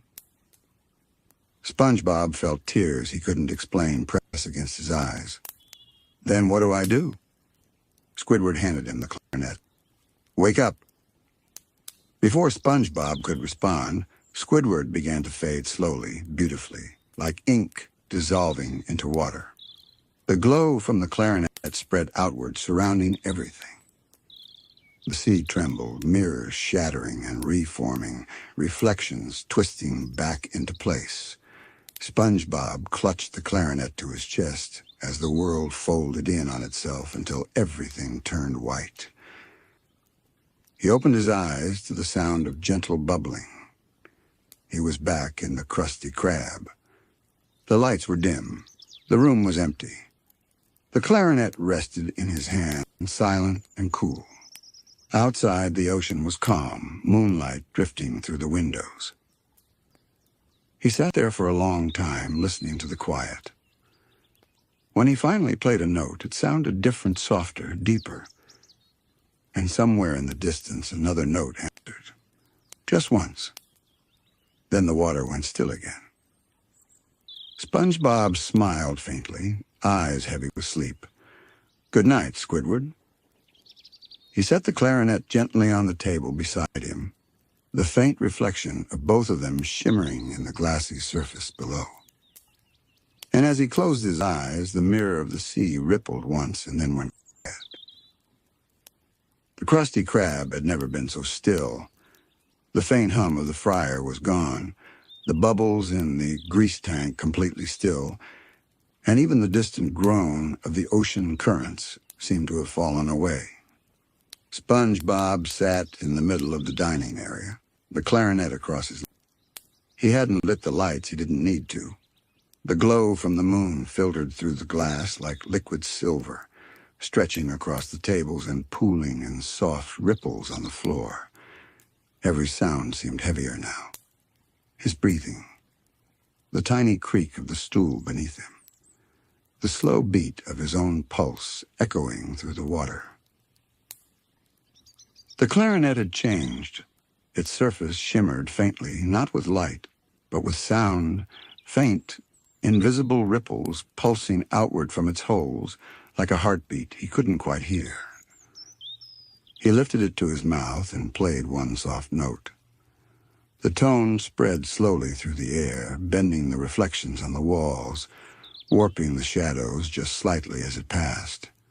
The sound wasn't like Squidward's music. There was no sadness, no sharpness. It was reflective, like the sea remembering how to hum. SpongeBob closed his eyes. The sound traveled further, sinking into the floor, crawling along the cracks, and slipping beneath the boards.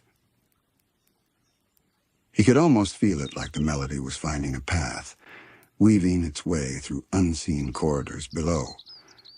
And then something hummed back, a low tone, softer than his, almost imperceptible.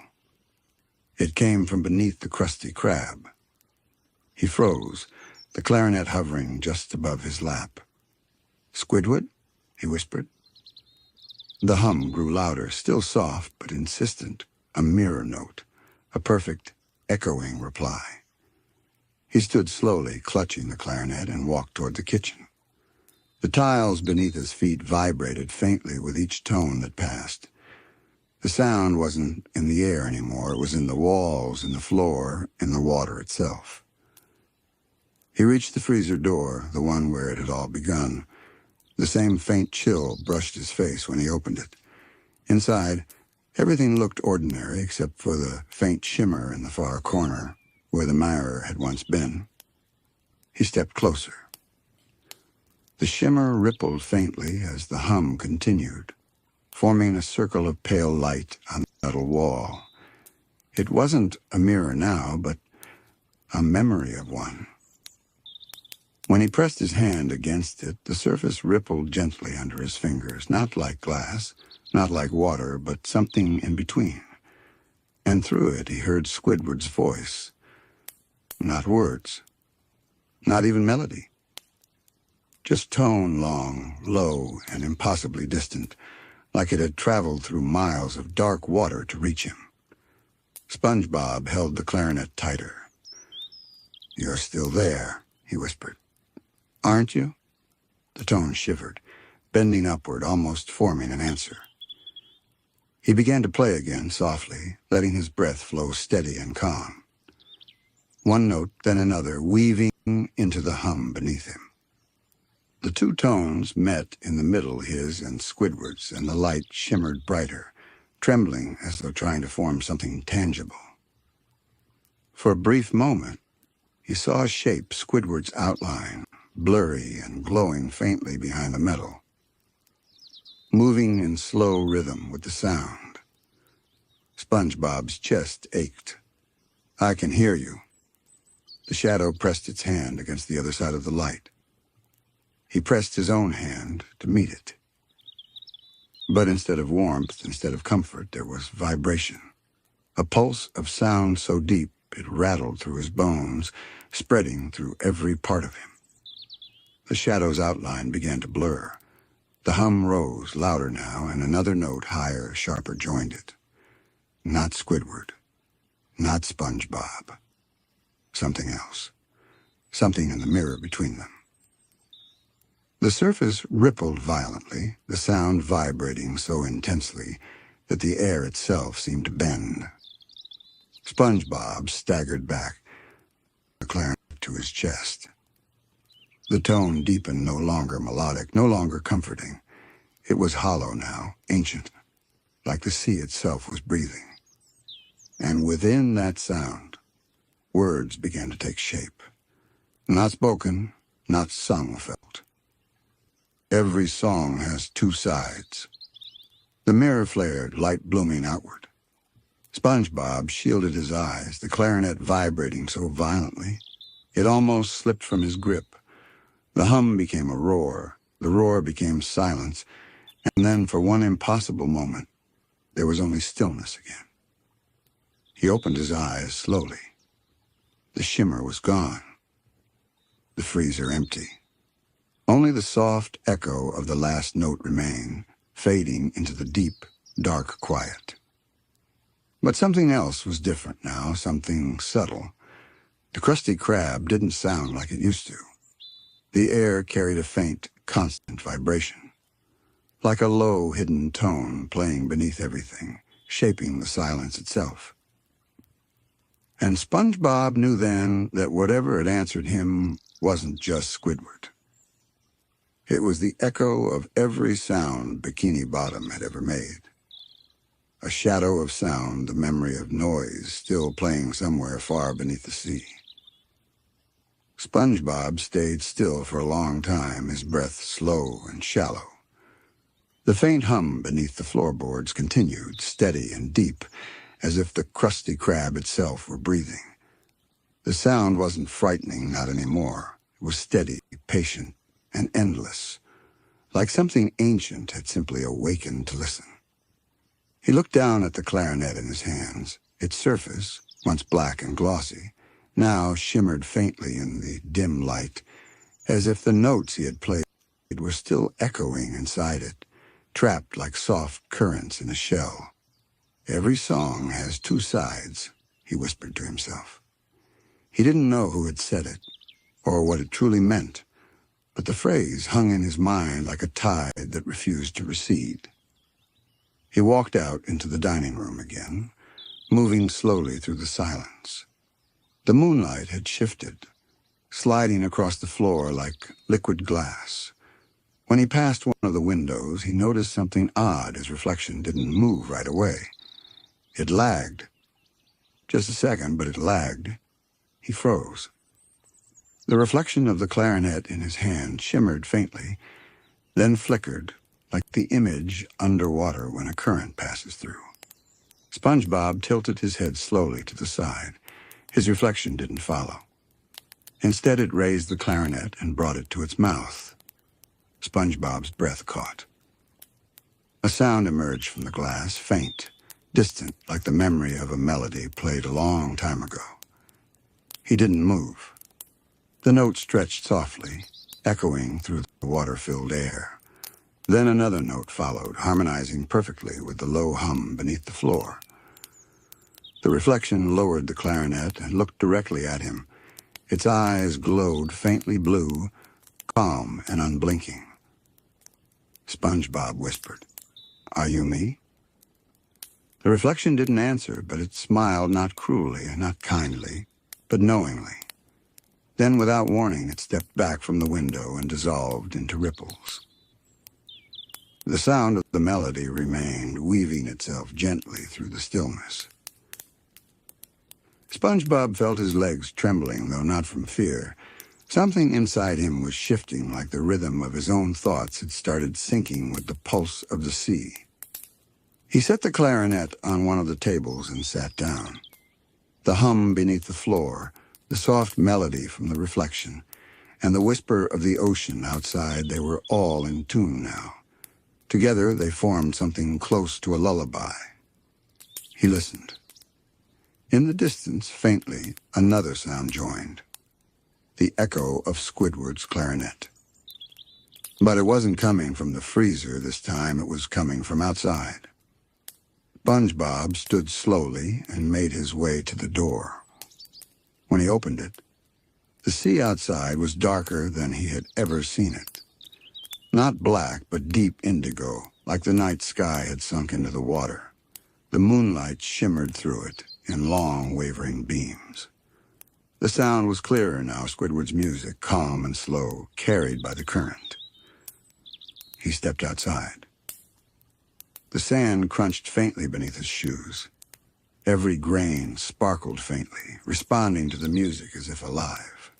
SpongeBob walked toward the edge of the lagoon, following the sound. It led him to the tide pool beside the Krusty Krab, a small, quiet place where the water was still enough to see reflections.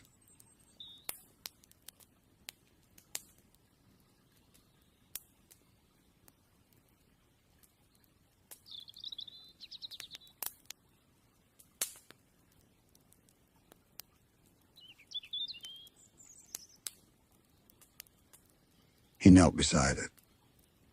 The surface rippled faintly, though there was no wind, and in it he saw not the stars, but Squidward.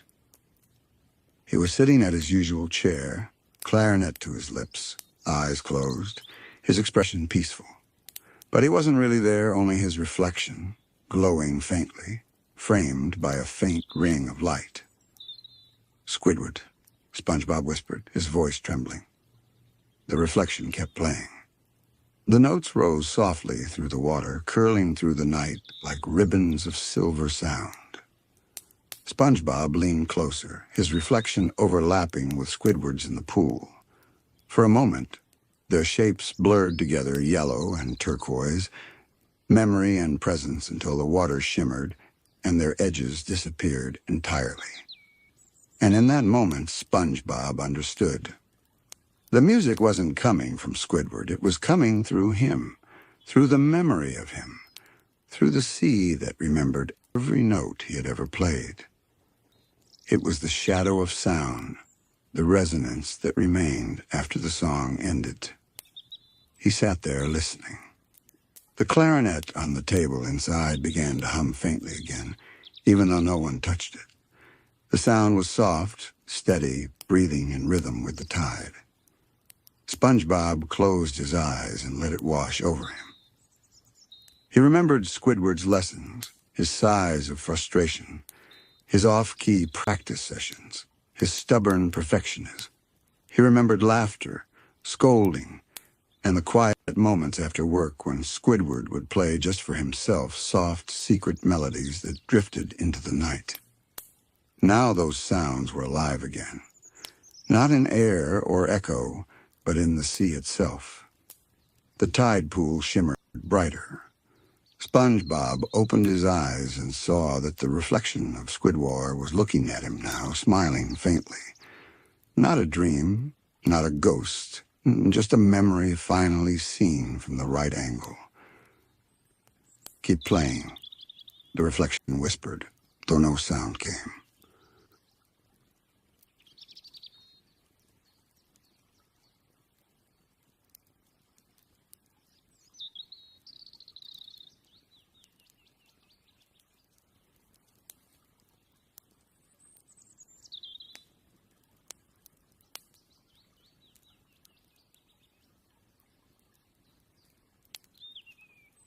The water rippled once, then grew still. SpongeBob wiped his eyes and nodded. "Okay." He stood, took one deep breath, and turned back toward the Krusty Krab. The clarinet was waiting. The hum beneath the floor had grown softer now, steadier, like the heartbeat of something content. SpongeBob picked up the clarinet again. The weight felt different, lighter, but somehow fuller. He raised it to his lips and began to play. This time, the song didn't echo. It blended. The sea hummed in harmony. The windows shimmered. The reflections moved in time. And somewhere far beneath the ocean's hush, the shadow of Squidward's music followed him, patient, unending, and kind. The clarinet's tone floated through the Krusty Krab, soft as breath, round as moonlight. SpongeBob played slowly, letting each note fade before beginning the next, as if he were holding a conversation with the silence itself. The still air inside the restaurant shimmered faintly, as if every tone etched invisible ripples into it. The faint blue glow of the sea pressed through the windows, wrapping everything in a calm that felt both endless and fragile. Each note he played came with a memory, not just Squidward's, but the ocean's. When SpongeBob closed his eyes, he saw the surface of the water bending under the glow of streetlights. He saw jellyfish drifting in slow circles, moving like sleep itself. He saw the faint outline of the Krusty Krab as it looked years ago, brighter, noisier, full of laughter and argument and life. But the sound in the present moment was different. Gentle, patient, like the sea had aged. The melody changed without him thinking. It moved from major to minor, from sweet to hollow, like a conversation with something deep and remembering. SpongeBob didn't know what the song meant, but he knew it was true. He kept playing until his arms felt heavy and his head began to drift. The world around him felt stretched not in time, but in feeling. Every note was an echo of itself, and every silence carried the shape of the sound before it. Outside, the sea responded. The soft hum beneath the Krusty Krab swelled again, resonating with each of his notes. The sand around the building shimmered faintly, pulsing in rhythm with the melody. For a moment, SpongeBob could almost see the sound. Waves of light, soft cyan and pale violet, flowed through the water outside, following the rhythm of his song. Each pulse formed faint shapes, outlines of jellyfish, drifting kelp, bubbles caught in motion. He stopped playing for a moment and just watched. The light didn't stop. It continued, repeating the last few notes he'd played perfectly, like the sea was remembering and playing it back to him. He laughed softly. "You're listening, huh?" The lights pulsed once in response, gentle and slow, as if the ocean itself were nodding. Then faintly, beneath everything, another clarinet joined. The sound came from below again, distant but pure. Squidward's tone. It rose carefully, matching SpongeBob's rhythm exactly.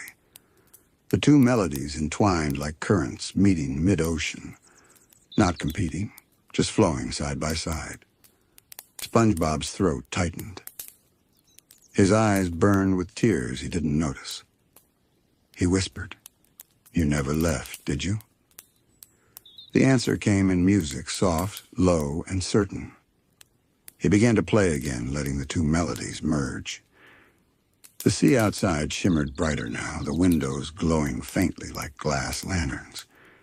The entire Krusty Krab seemed alive, vibrating gently with the music's pulse. Even the kitchen doors swayed, the plates on the shelves rattling faintly, not from disturbance, but from resonance. Everything was in tune. And in that harmony, SpongeBob began to hear something else, faint voices, layered deep within the song. Not speaking, not words, just tones shaped like emotion.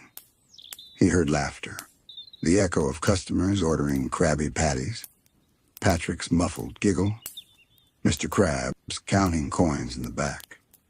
All of it, music now, all of it, remembered by the sea. SpongeBob's breath trembled as he kept playing. The clarinet felt warm now, alive under his hands. Each note carried years of sound through it, the kind of memories only silence can hold. The two clarinets, his and Squidward's, began to slow, their harmonies stretching wider apart, until they became a single, deep tone that filled everything. The sea outside stilled again. The shimmer faded into calm light. SpongeBob lowered the clarinet slowly, his breath shaking. The final note echoed faintly and dissolved into quiet. He stood up and walked toward the window. The water outside was calm, perfectly still, but just before the light faded completely, he saw something move. A faint silhouette, Squidward sitting on a chair made of coral, clarinet in hand, eyes closed, smiling faintly. The image shimmered once and then disappeared, leaving only his own reflection staring back. SpongeBob rested his forehead against the cool glass and smiled. You really are the shadow of sound. He didn't know what time it was anymore. The world beyond the glass felt slower, deeper. He set the clarinet down on the table beside him and sat quietly, watching the water for a long time. Eventually, he realized he wasn't hearing silence anymore. He was hearing stillness. It was different, softer, fuller, like the space after a lullaby ends. He closed his eyes, breathing in time with the pulse of the deep. The sea, the song, the shadow. All of it had become one sound now. A single, low vibration that lived inside everything. SpongeBob smiled faintly, whispering, "Good night, everyone." He leaned back in the chair, the faint shimmer of the ocean casting sleepy patterns across his face.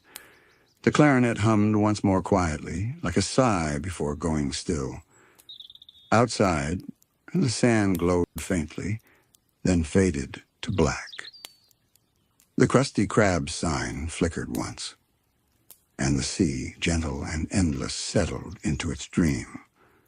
Or at least, that's what it looked like from inside the Krusty Krab, a world suspended in perfect stillness, where every motion felt like it belonged to a dream. SpongeBob sat in the faint blue glow, half awake, his mind floating somewhere between memory and melody.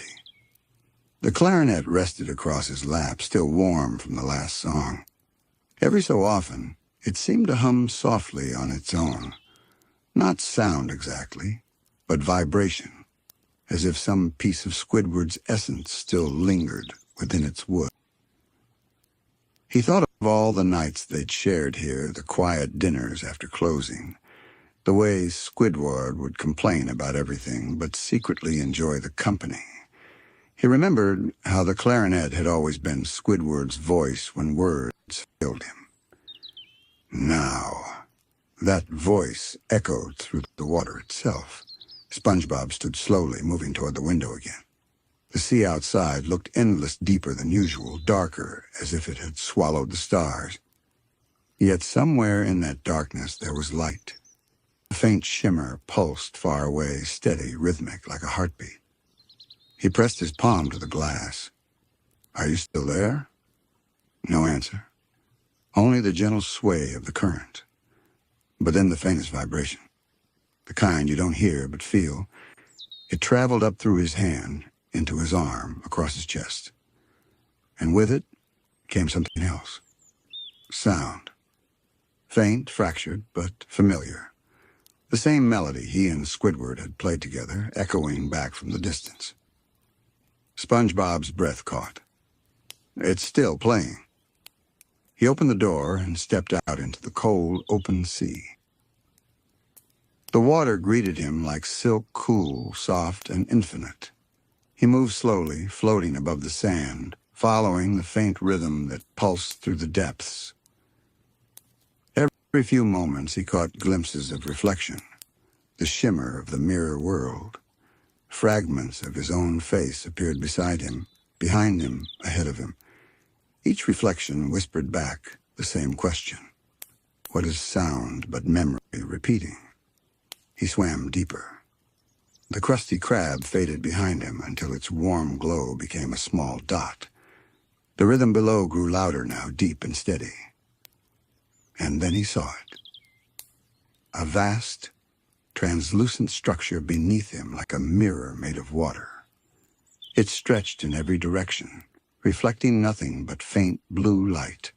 Upon its surface, ripples formed in perfect circles, radiating from a single point. At that center point sat Squidward, or what remained of him. He wasn't quite a shadow and not quite a reflection. His shape was clear, his clarinet glowing faintly in his hands. The melody he played didn't echo through the water, it became the water. Every note reshaped the world around it, bending light and current and sound into harmony. SpongeBob drifted closer, afraid to speak. Squidward lifted his gaze. His expression was calm, more peaceful than SpongeBob had ever seen it. For a moment, no sound passed between them, only the rhythm of the deep, pulsing like the ocean's slow breath. Finally, Squidward lowered the clarinet and said softly, "You played it right." SpongeBob's throat tightened. "I heard you. I thought you were gone." Squidward's faint reflection smiled. "Gone? No, SpongeBob. Sound doesn't disappear. It just travels." The mirror beneath them glowed brighter, revealing shapes beneath its surface, shadows of jellyfish, coral, and the faint outlines of the Krusty Krab's walls. Every sound ever made there lived here now, echoing forever. SpongeBob looked down. "This is the other side of the mirror." "Yes," Squidward said. "Every laugh, every sigh we've ever breathed, it all settles here, in the shadow of sound." He placed the clarinet gently onto the glowing surface. "You kept the music alive, SpongeBob. That's what matters." SpongeBob's voice trembled. "Can you come back?" Squidward shook his head slowly. "No, not in the way you mean, but listen." He raised his hand, and the mirror rippled again. The water shimmered, carrying their reflection upward, back toward the world above. "Every time you play, every time the sea hums, I'll be there. You just have to listen." The water around them pulsed once more, a deep, resonant hum that felt like a heartbeat shared by two worlds. Squidward began to fade, his form turning to faint blue light. "Don't stop the music, SpongeBob!" And with that, the reflection dissolved into the mirror's glow. The hum deepened, then softened, until all that was left was the faint, lingering vibration of a single note. SpongeBob floated in silence for a long time, staring at the glowing surface below. Then slowly he began to hum. The same tune Squidward had played. The one that started it all. And as he hummed, the mirror beneath him shimmered faint ripples forming, joining in harmony. By the time he returned to the Krusty Krab, the sign above the door flickered to life again, glowing soft and steady. He placed the clarinet back in its case, setting it gently beside the counter. The hum beneath the floorboards vibrated faintly, not lonely, not haunting, just alive. SpongeBob smiled, his voice quiet. "Good night, Squidward." He turned off the lights, letting the restaurant fall into a soft blue calm. Outside, the sea pulsed faintly in rhythm, one final lullaby echoing through the deep. The song faded into silence, and silence faded into sleep. The ocean was perfectly still, not calm still. The kind of stillness that feels heavy, almost deliberate, as if the water itself was waiting for something. Above the sleeping Krusty Krab, the moonlight filtered faintly through the waves, its silver beams bending and scattering until they melted into the sand. Nothing moved. Not a current, not a creature, not even the smallest ripple. Inside, SpongeBob sat by the front counter, eyes half open, body swaying lightly as though he hadn't quite decided whether to sleep or stay awake. The clarinet case rested beside him, the faintest hum leaking out through its seams. It wasn't loud enough to be called sound, but it was there, a soft vibration in the air, a living silence. SpongeBob's reflection in the window stared back at him, tired and calm. He blinked once, and for a brief moment, the reflection didn't blink with him. He tilted his head slowly. The reflection tilted just a second too late. He didn't move for a while. The hum deepened slightly, a subtle undercurrent that filled the Krusty Krab like invisible mist. Something in the glass shifted, not the light, not the water outside, but something behind the reflection itself. He whispered, "Squidward?" The reflection didn't answer, but its expression softened, like a faint smile rippled beneath the surface. Then slowly, its hand began to rise. SpongeBob's heart skipped. He hadn't moved yet. The reflection lifted its hand higher, palm facing the glass, glowing faintly with that same silvery blue light that came from the mirror in the deep. SpongeBob hesitated, then raised his own hand to match it. The glass between them shimmered. The hum grew louder, richer a tone that felt ancient, like the ocean remembering itself. For a second, it felt like the entire restaurant was breathing. The tables creaked softly. The floorboards gave tiny sighs, and the metal walls seemed to pulse with faint blue light. SpongeBob's hand pressed against the cool glass, and he truly felt the reflection press back. But it wasn't solid. It was warm, familiar, comforting. The hum from the clarinet case resonated in perfect rhythm with the glass. Then click. The case popped open just a little, and a sliver of blue light spilled out. SpongeBob turned, startled, but the sound didn't stop. Instead, it grew deeper, merging with another tone that came from nowhere and everywhere all at once. The reflection began to move again, not in mimicry now, but independently tracing invisible patterns across the glass, forming ripples of soft light that spread outward like waves. Each ripple revealed a faint image, the memory of a laugh, a shared meal, the two of them closing the restaurant together long after everyone else had gone home. SpongeBob felt his eyes water. "You're really still here, aren't you?" The reflection nodded slowly, gently.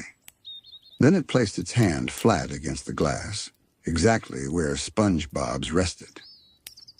The glass pulsed once more, and for the briefest heartbeat, the barrier between them felt like it might dissolve entirely.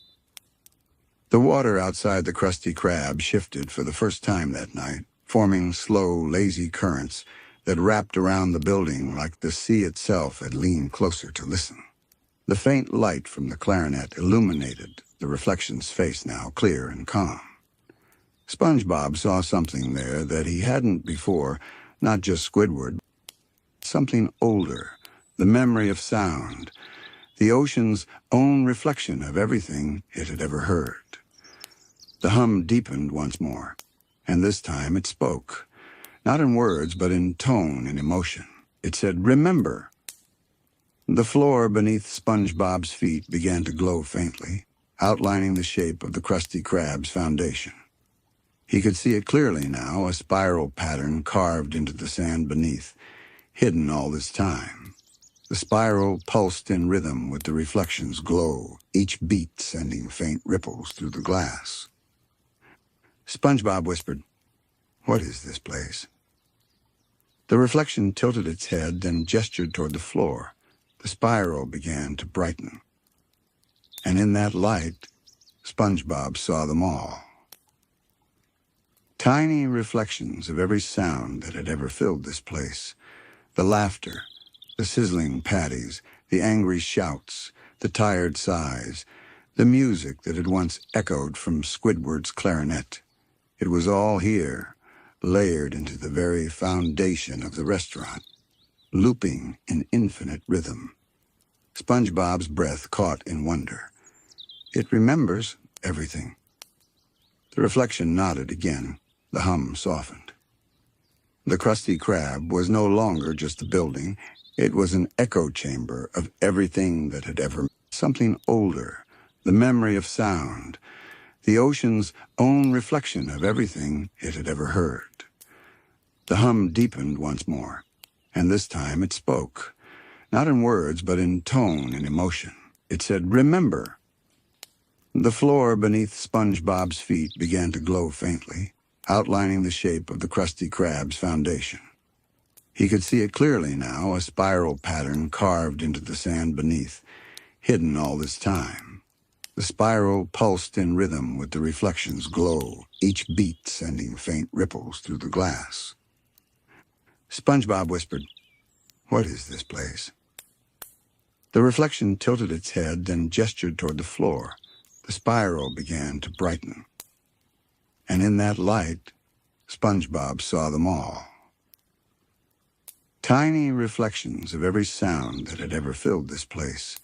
The laughter, the sizzling patties, the angry shouts, the tired sighs, the music that had once echoed from Squidward's clarinet. It was all here, layered into the very foundation of the restaurant, looping in infinite rhythm. SpongeBob's breath caught in wonder. It remembers everything. The reflection nodded again. The hum softened. The Krusty Krab was no longer just a building. It was an echo chamber of everything that had ever... Then it turned back to him and beckoned. He swallowed hard, the water around him humming softly.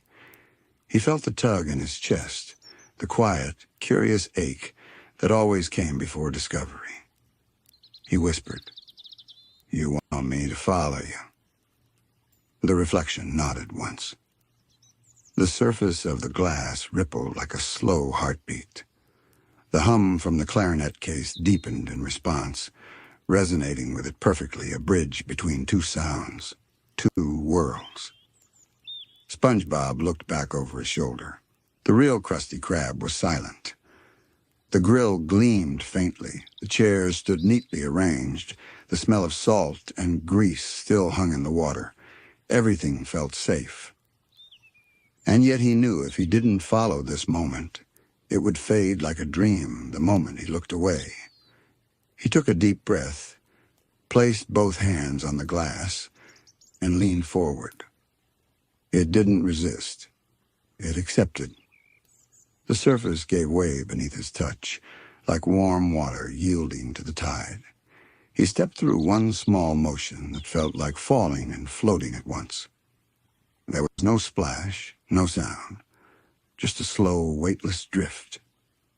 When his eyes opened again, he stood inside the reflection. The air or water here was different, thicker somehow, and the colors were muted. Every outline seemed slightly blurred, glowing faintly with silver light. The Krusty Krab in this mirror world was quiet, but alive. The walls pulsed softly, like the steady rhythm of a heartbeat. Faint whispers drifted through the water, not words, but sounds, memories of laughter, the scrape of chairs, Squidward's clarinet, bubbles rising through silence. SpongeBob moved slowly through it, his hand brushing one of the coral walls. It felt warm, like skin. The pulse quickened slightly at his touch. He whispered, "You're alive, aren't you?" The wall glowed faintly, then dimmed again, as if breathing. He walked toward the center of the restaurant, or its reflection, and found the hatch was still there, faintly glowing, just as it had been in his world. But above it, suspended in the water like a hanging moon, was the mirror itself. It shimmered with that same pale, endless light. Within it, faint ripples moved like thoughts forming in sleep. SpongeBob floated closer, his body instinctively slowing as the hum grew louder. The sound wasn't just in his ears now, it was in his bones. Each tone resonated inside him, soft and low, calling to something deep within. When he looked into the mirror, he didn't see himself this time. He saw the ocean. Not the ocean as it was, but as it remembered itself. Cities long gone, coral forests blooming and fading, whales drifting like stars through dark water, and deeper still, the first flicker of bioluminescent life in the blackest depths, the ocean's very beginning. It was like watching a dream of time. The mirror pulsed once more. The hum became a voice, not words, but understanding. Everything remembers, it said, even you. SpongeBob's eyes widened slightly. His reflection returned, but it was changing. It shifted through shapes, his face, then Squidward's, then Mr. Krabs's, then countless others, blending and dissolving like smoke underwater. Every face that had ever looked into this place, every sound that had echoed through it all stored here, all waiting. He felt himself growing lighter, as if his thoughts were dissolving into the hum. For a brief moment, he wasn't sure if he was breathing or simply being breathed by the sea. The reflection smiled faintly and whispered through the water, "Look closer." SpongeBob obeyed. He leaned forward until the mirror's light filled his vision completely.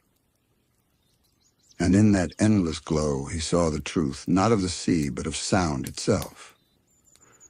Sound wasn't just something you heard. It was something you left behind. Every whisper, every laugh, every sigh became part of the ocean's body. The sea kept it all, holding it close like a mother keeps her child's heartbeat. SpongeBob reached toward the mirror again, feeling the vibrations tremble up his arm. The reflection smiled, and the mirror began to open like an eyelid. He didn't see darkness beyond it this time. He saw a light, endless, shimmering, gentle light. And somewhere inside that light, he thought he heard Squidward's clarinet again. The light beyond the mirror rippled like a heartbeat.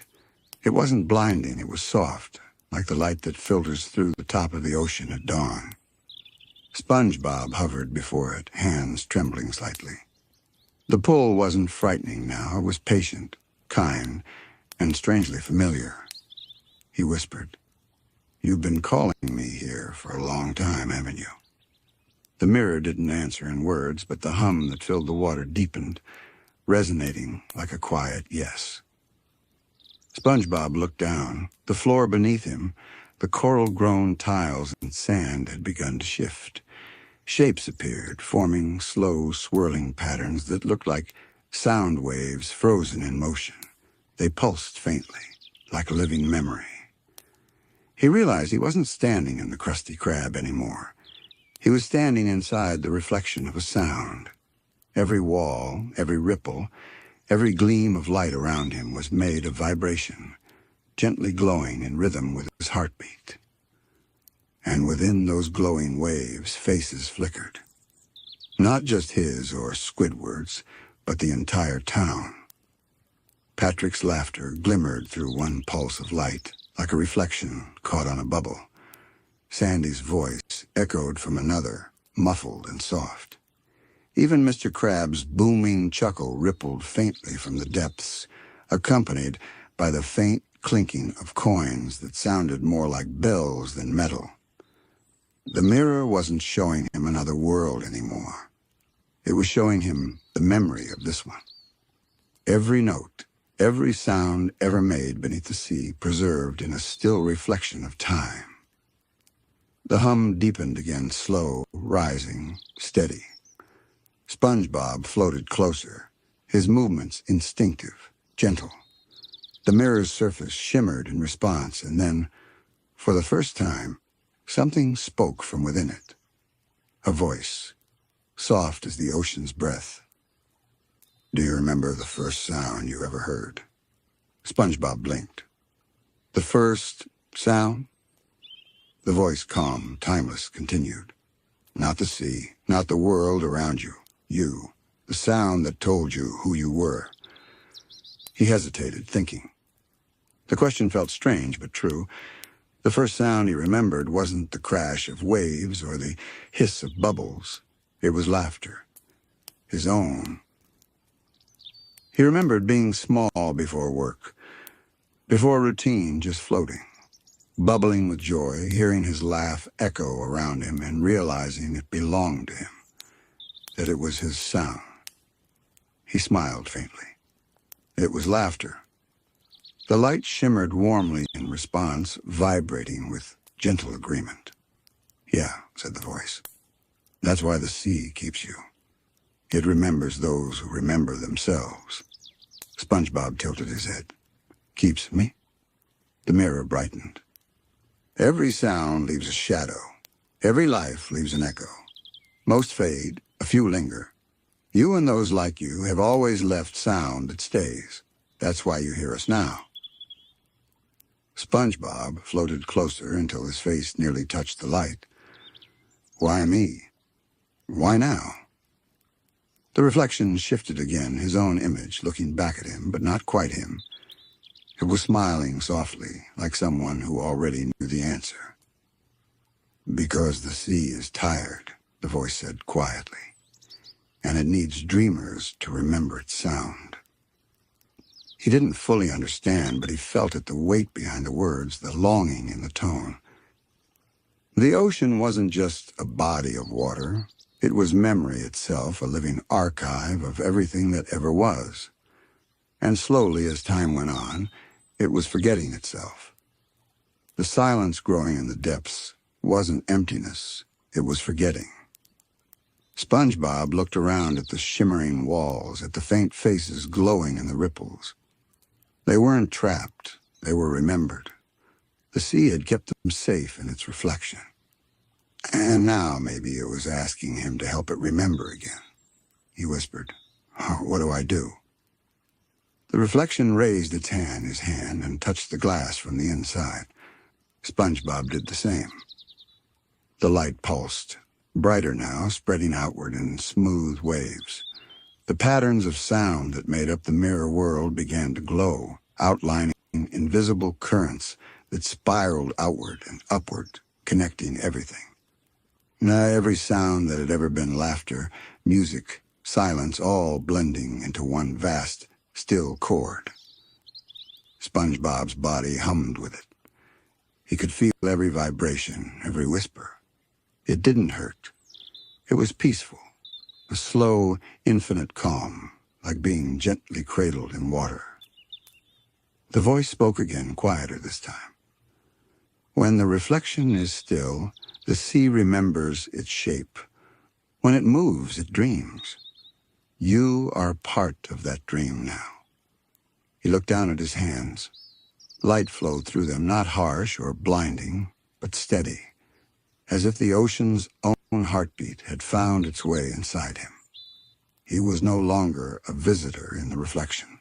He was part of it. For a moment, he saw the Krusty Krab as it truly was, not just a restaurant, but a living vessel of memory. The walls breathing with old laughter, the floor pulsing with rhythm, the ceiling echoing with the heartbeat of the sea.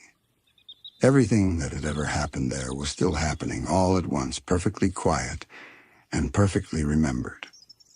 And at the center of it all, the mirror watching and listening. SpongeBob whispered, "So this is what it means to be remembered." The reflection nodded. "And this is what it means to never stop listening." The light brightened once more, wrapping around him completely. The hum turned to silence, not empty, but full, deep, and endless. For the first time in what felt like forever, SpongeBob didn't feel like he was standing anywhere. He was simply floating inside sound itself. And in that sound, he could still hear the faintest tone of Squidward's clarinet.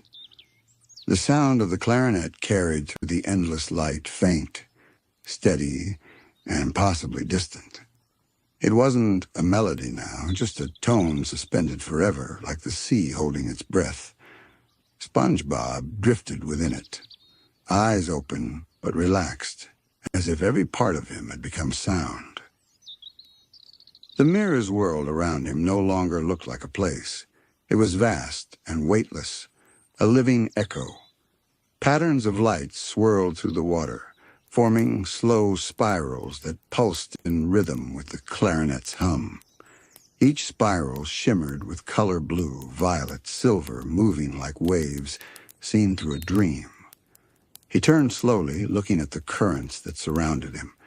Within them, he could see pieces of memory, small, glowing fragments of moments that once were. Squidward wiping down the counter after closing time, muttering to himself.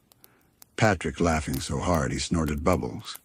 Sandy adjusting her helmet, talking excitedly about science. Even Mr. Krabs, clutching a handful of coins to his chest, smiling in quiet pride when no one was looking. The ocean had kept them all, not as ghosts, but as reflections, pieces of time suspended in calm. SpongeBob floated closer to one of the glowing fragments. It shimmered brighter when he touched it, rippling through the light like the surface of a pond. The memory played for him. Squidward sitting alone on his front porch, the clarinet resting on his knees, the sea wind gently brushing against him. There was no sound, just the faint vibration of feeling. Loneliness, yes, but also peace, a strange, quiet peace that SpongeBob had never understood before. He smiled softly. You were always trying to find this, weren't you? The memory pulsed once like a silent nod. Then it dissolved back into the glow. SpongeBob turned toward the deepest point of light. It pulsed slowly, steadily, like the ocean's heartbeat. He didn't need to be told what it was. He could feel it, the core of everything, the place where all reflections met. The hum grew stronger, wrapping around him like warm water. It wasn't calling him anymore. It was welcoming him. As he drifted closer, the current carried him gently forward. The fragments of memory floated around him now, each releasing faint, soft tones that blended together into a single, endless chord. The sound wasn't sad. It wasn't happy. It simply was. He reached the center of the light. There he saw something that looked like a mirror, but wasn't. It was a surface of pure calm. No ripples, no glow, just stillness so complete that it reflected everything without separation.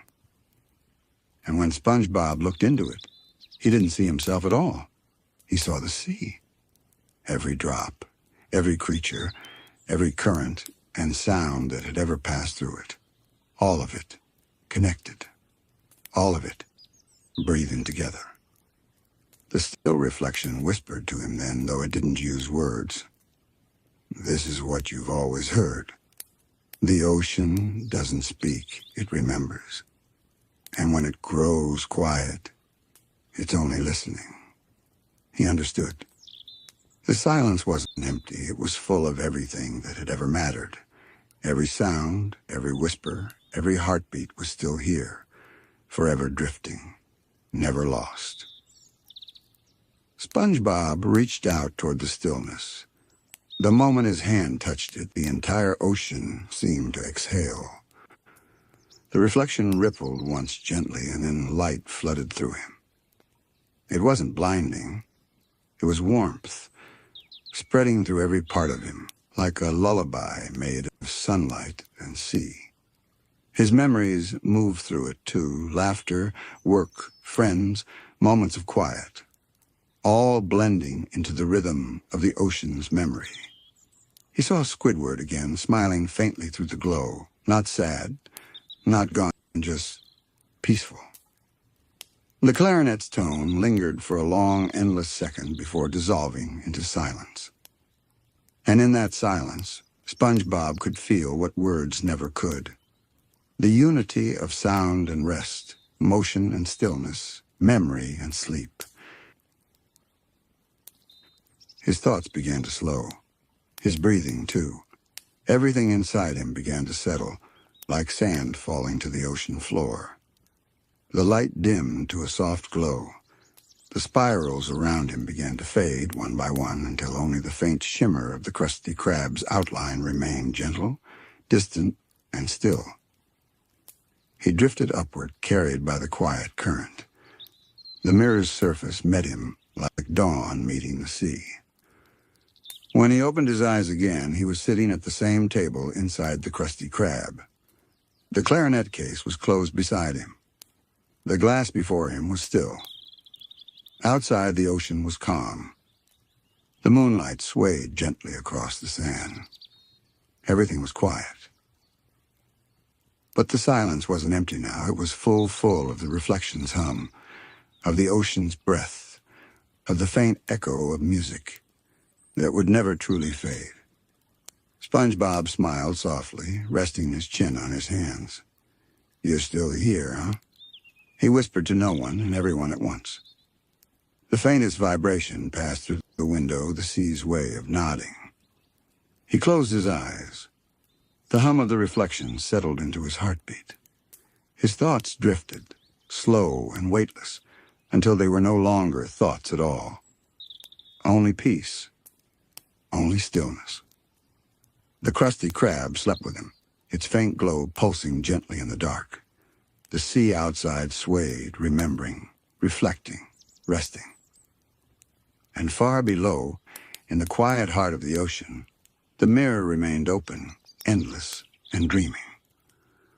The reflection, now complete, waited patiently for the next